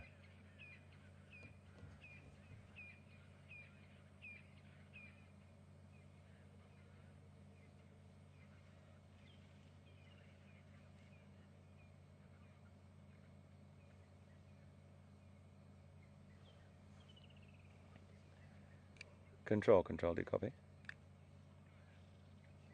Control, what are my chances of, if we got time to go and have a look at this ingui?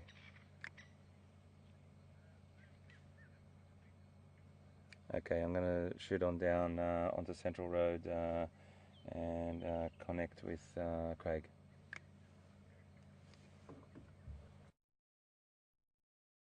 Do you copy?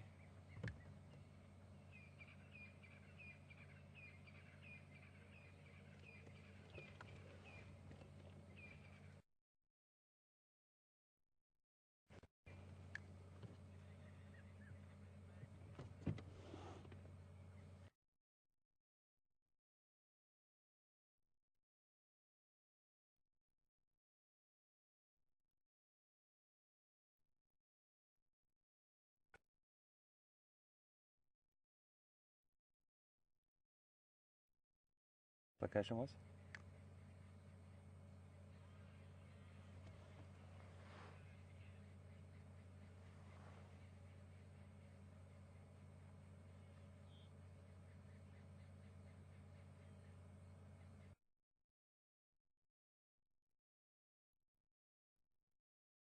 Road.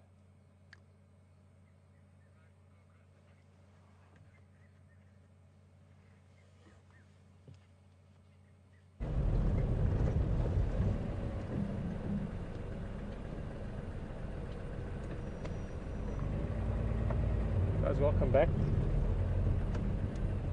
The late lights of early evening. A little bit of colour in the sky, still a few impala running around.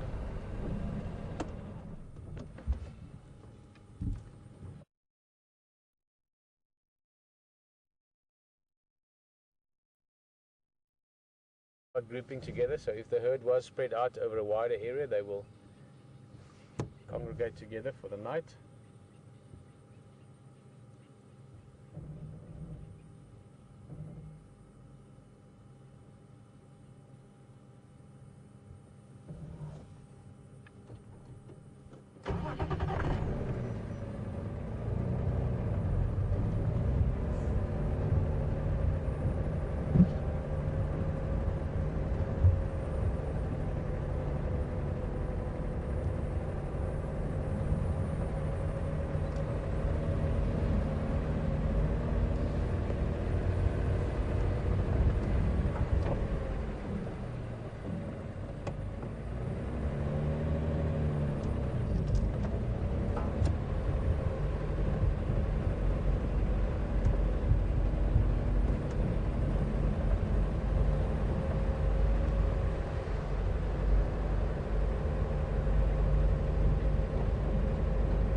Is running away, but a zebra, always like the view if there's a termite mound around. There's a couple of perfect little termite mounds on quarantine.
Going to be lots of animals sharing space in quarantine here. Go a bit forward and show you. There's actually 2 herds of blue wildebeest, 1 herd of zebra, or a dazzle of zebra, all the impalas. Popular spot tonight.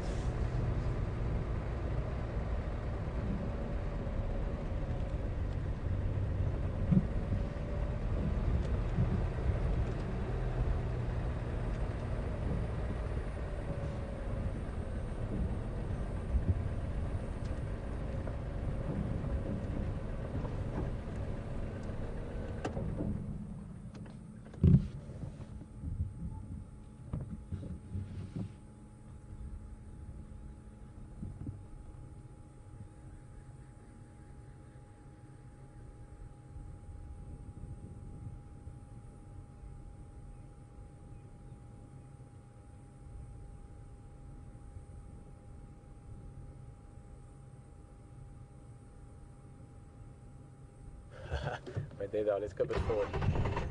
Just saw that little wildebeest, that little guy that runs around.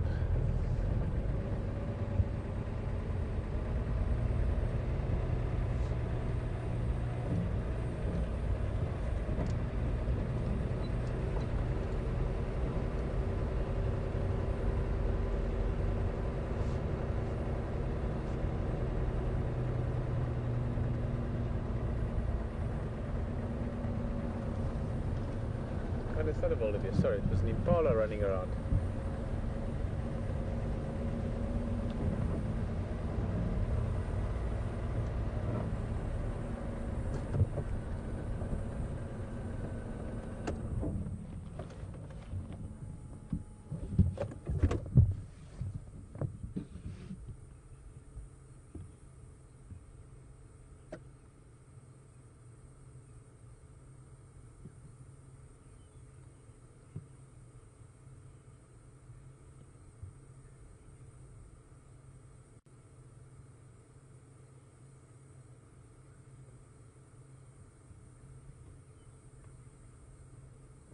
We were talking about it earlier on the drive about different species mixing.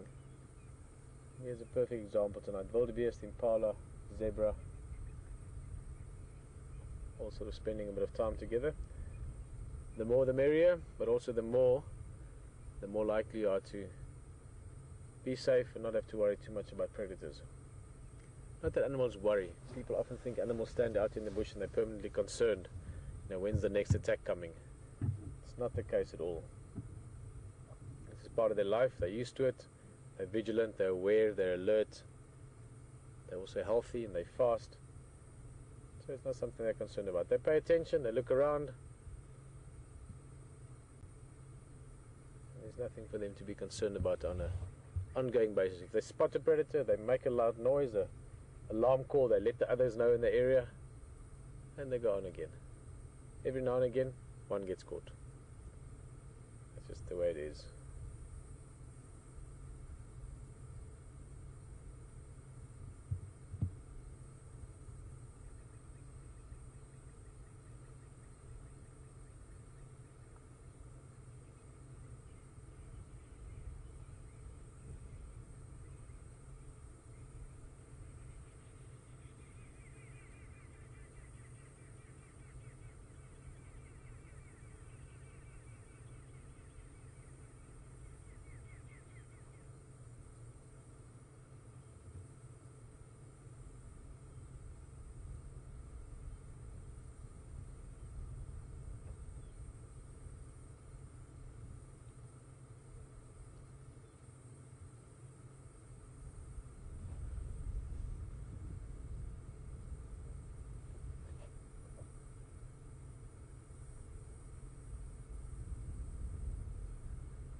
Almost all these animals are pregnant. I mean, the female we're looking at here, heavily pregnant. You can see the belly hanging almost low. She will have a calf maybe tonight.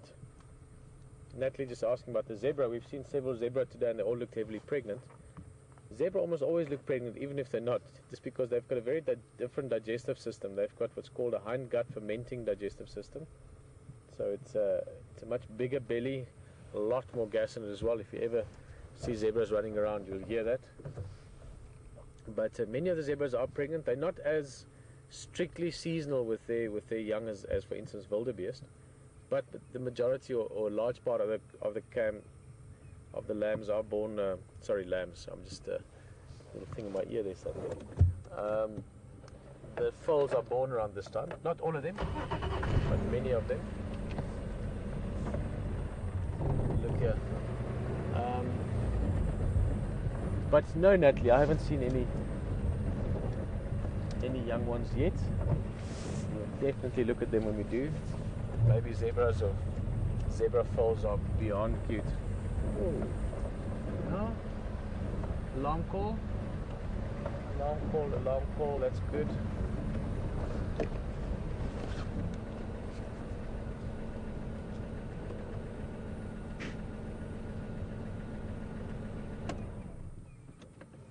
Oh no, it doesn't seem to be serious. No, they just all decided it's time to move together now. Get towards where we're going to sleep.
Evening really has set around us now.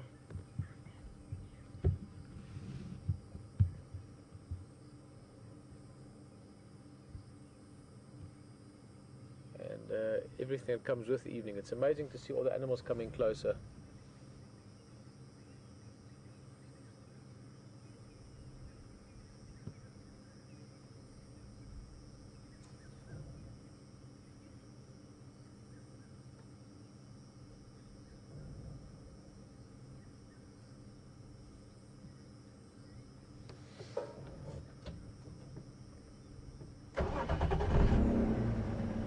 A little bit forward, all the animals are now congregating around the central area, and that little alarm call we heard earlier wasn't anything serious, maybe just one that thought he saw something, but nothing too serious. So a little sort of heads up, and then nothing to worry about.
a look down here towards the riverbed below Gari Waterhole. This was the favourite haunt for the Djuma the last couple of days, and I still have a strong feeling that he's around. So enjoying the quiet of the evening, that sort of special peaceful time between when it's really dark and sunset. So it's past sunset, but it's not dark, you've still got this glow from the sky. It's a really tranquil time of night, or tranquil time of day, depending how you look at it. It's both. It is also the time when leopards do become active, so if ever there's a time to find a leopard, if there's a leopard in the area, this is the time.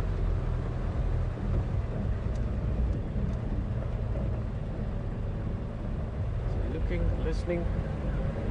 Had a few little alarm calls earlier, guinea fowl here and squirrels there, but they've also just shouting about other things, maybe something else that bothered them, a mongoose or a snake or an owl. Hey, there's some giraffe. I don't really like to put lights too much on giraffe, but it's not pitch dark yet, so this shouldn't bother them. And these are not the same giraffe that we saw earlier.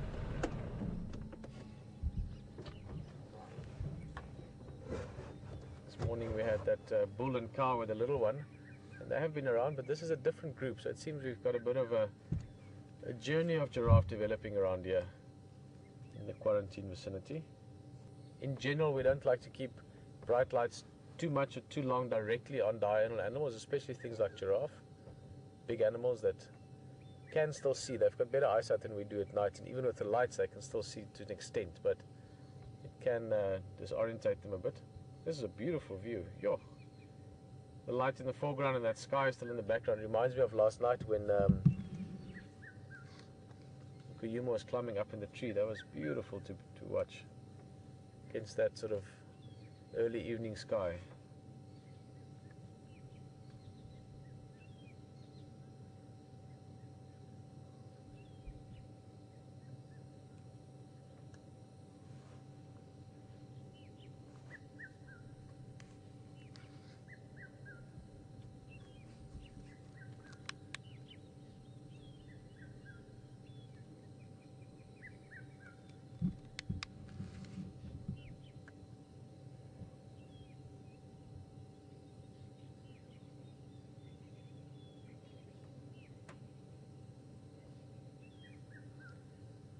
The way they were coming, or from where they are coming, I would guess that they were drinking, or maybe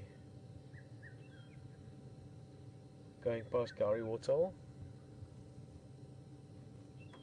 And again, they might stick around for a day or so. Giraffe are very strange. You can never really predict what they're going to do. They could stay around for the next week, or they could keep walking tonight. They're very active at night as well. They do keep moving a large part of the night. So we will look around for them tomorrow, and perhaps they will also be around.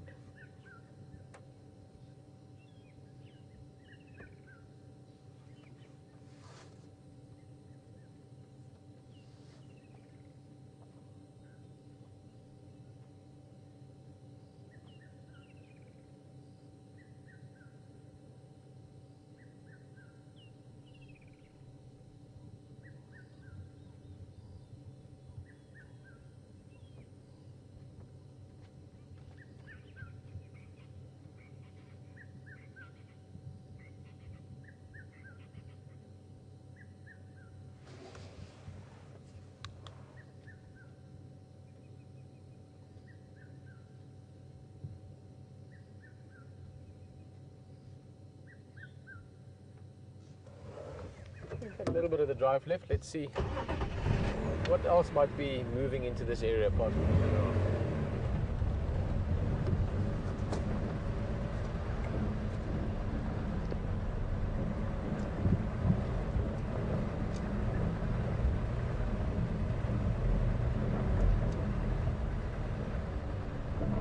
Oh, here's a nice view. Look at that. Beautiful silhouette of a giraffe against the sky, as well as a tree in the background, a little bit of cloud. Let's see, maybe that's nicer. Ah, I like that. What do you think, Brian? Very, very nice. Do you like that? Do you like that? I think it's also not bad, a bit of light on it.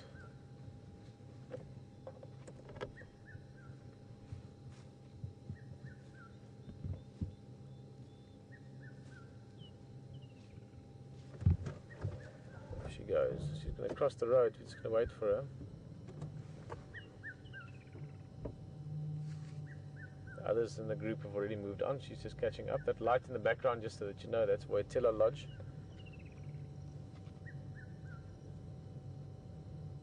And on she goes.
Call there of the red-chested cuckoo.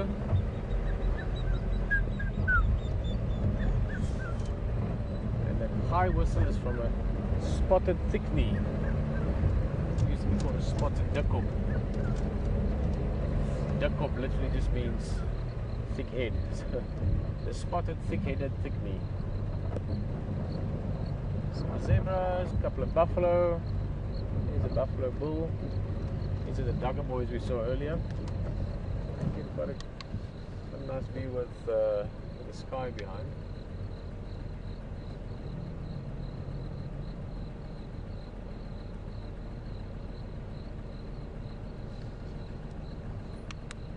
Sorry, Brian. They're busy getting a last bit of grass into their bellies, or into their rumens to be specific.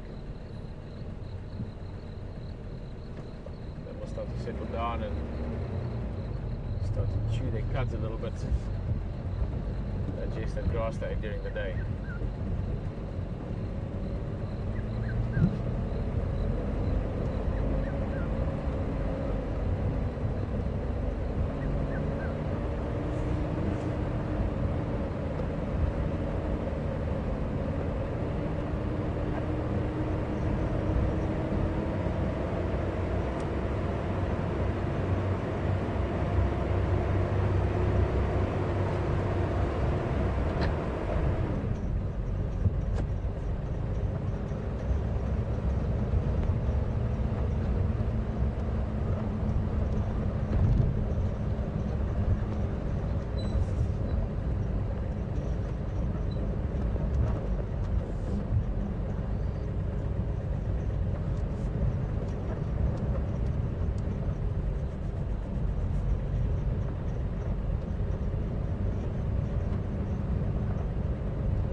Animals we spoke about earlier. Lots of wildebeest, a lot of wildebeest actually, probably the most I've seen here together at one stage, or at one time.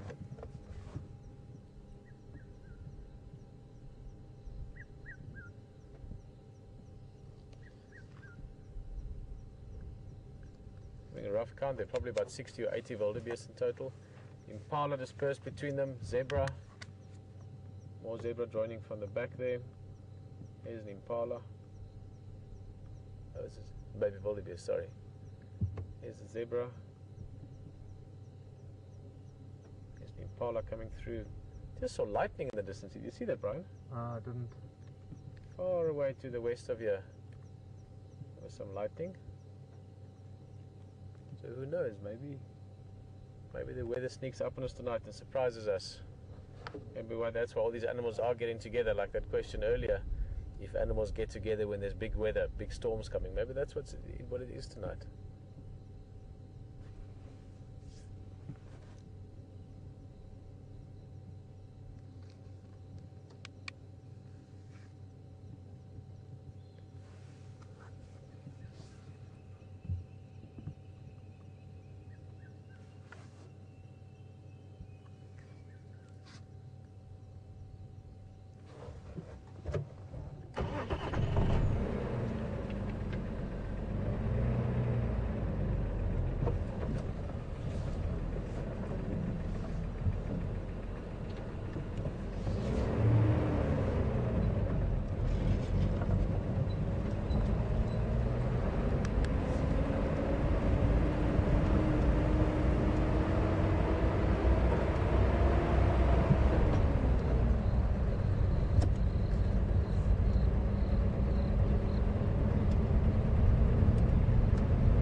Zebras. Animals are just piling in tonight. It's going to be nice tomorrow morning to see what's going on in this area.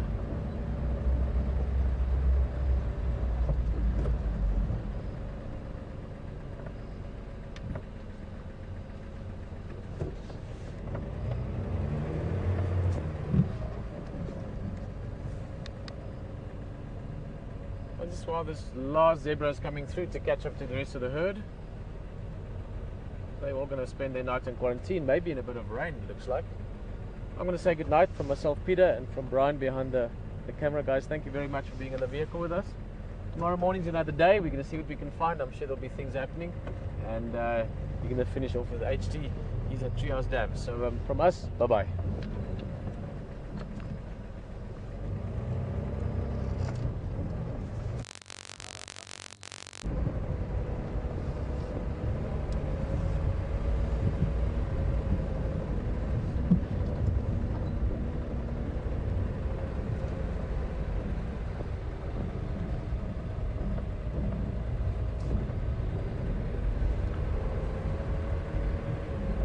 Well, we're not going to HT just yet. A technical glitch there which should be sorted any second, but in the meantime, look at that view, that's beautiful. And they are also heading towards the rest of those animals that we were just looking at, the wildebeest and the zebra and the impala. Maybe there's a little party tonight, all these animals together.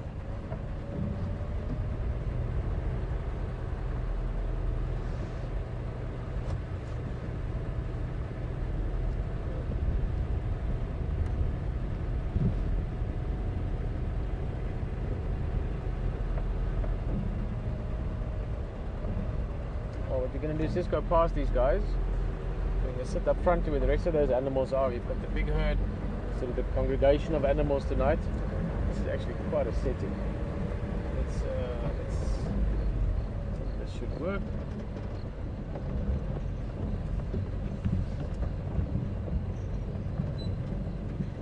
Fortunately, the wildebeest are quite dark in general, so you don't see them that easily.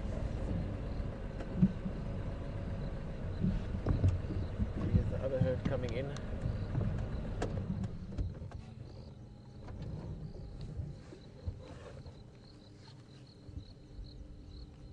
You can see the one herd watching the other one, especially with the zebra. Oh, sorry, that's the wrong button.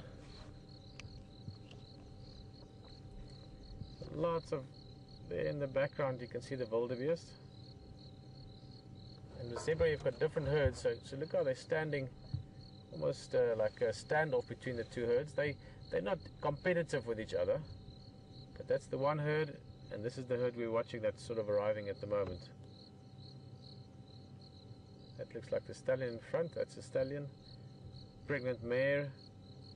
Another female also looking pregnant. As we did say earlier though, zebras all look pregnant, but 2 of those definitely pregnant. 3 of those actually, the one on the left as well. And they will interact. Zebras aren't competitive to the point where they won't allow each other to be around. It's not like wildebeest bulls that are actually territorial. There goes a stallion. This is actually beautiful. Watch. This is awesome interaction. This is really cool.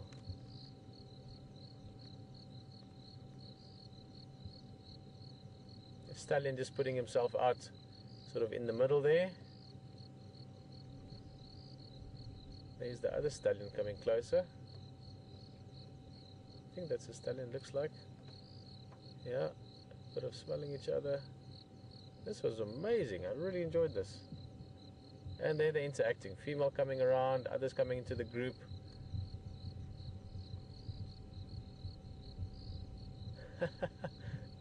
What a lovely surprise at the end of the drive. Beautiful view, all the zebras walking through. Look at them all coming past. And this herd that's just joined, if you look at the sort of the bigger picture of it, they're now heading down towards the waterhole.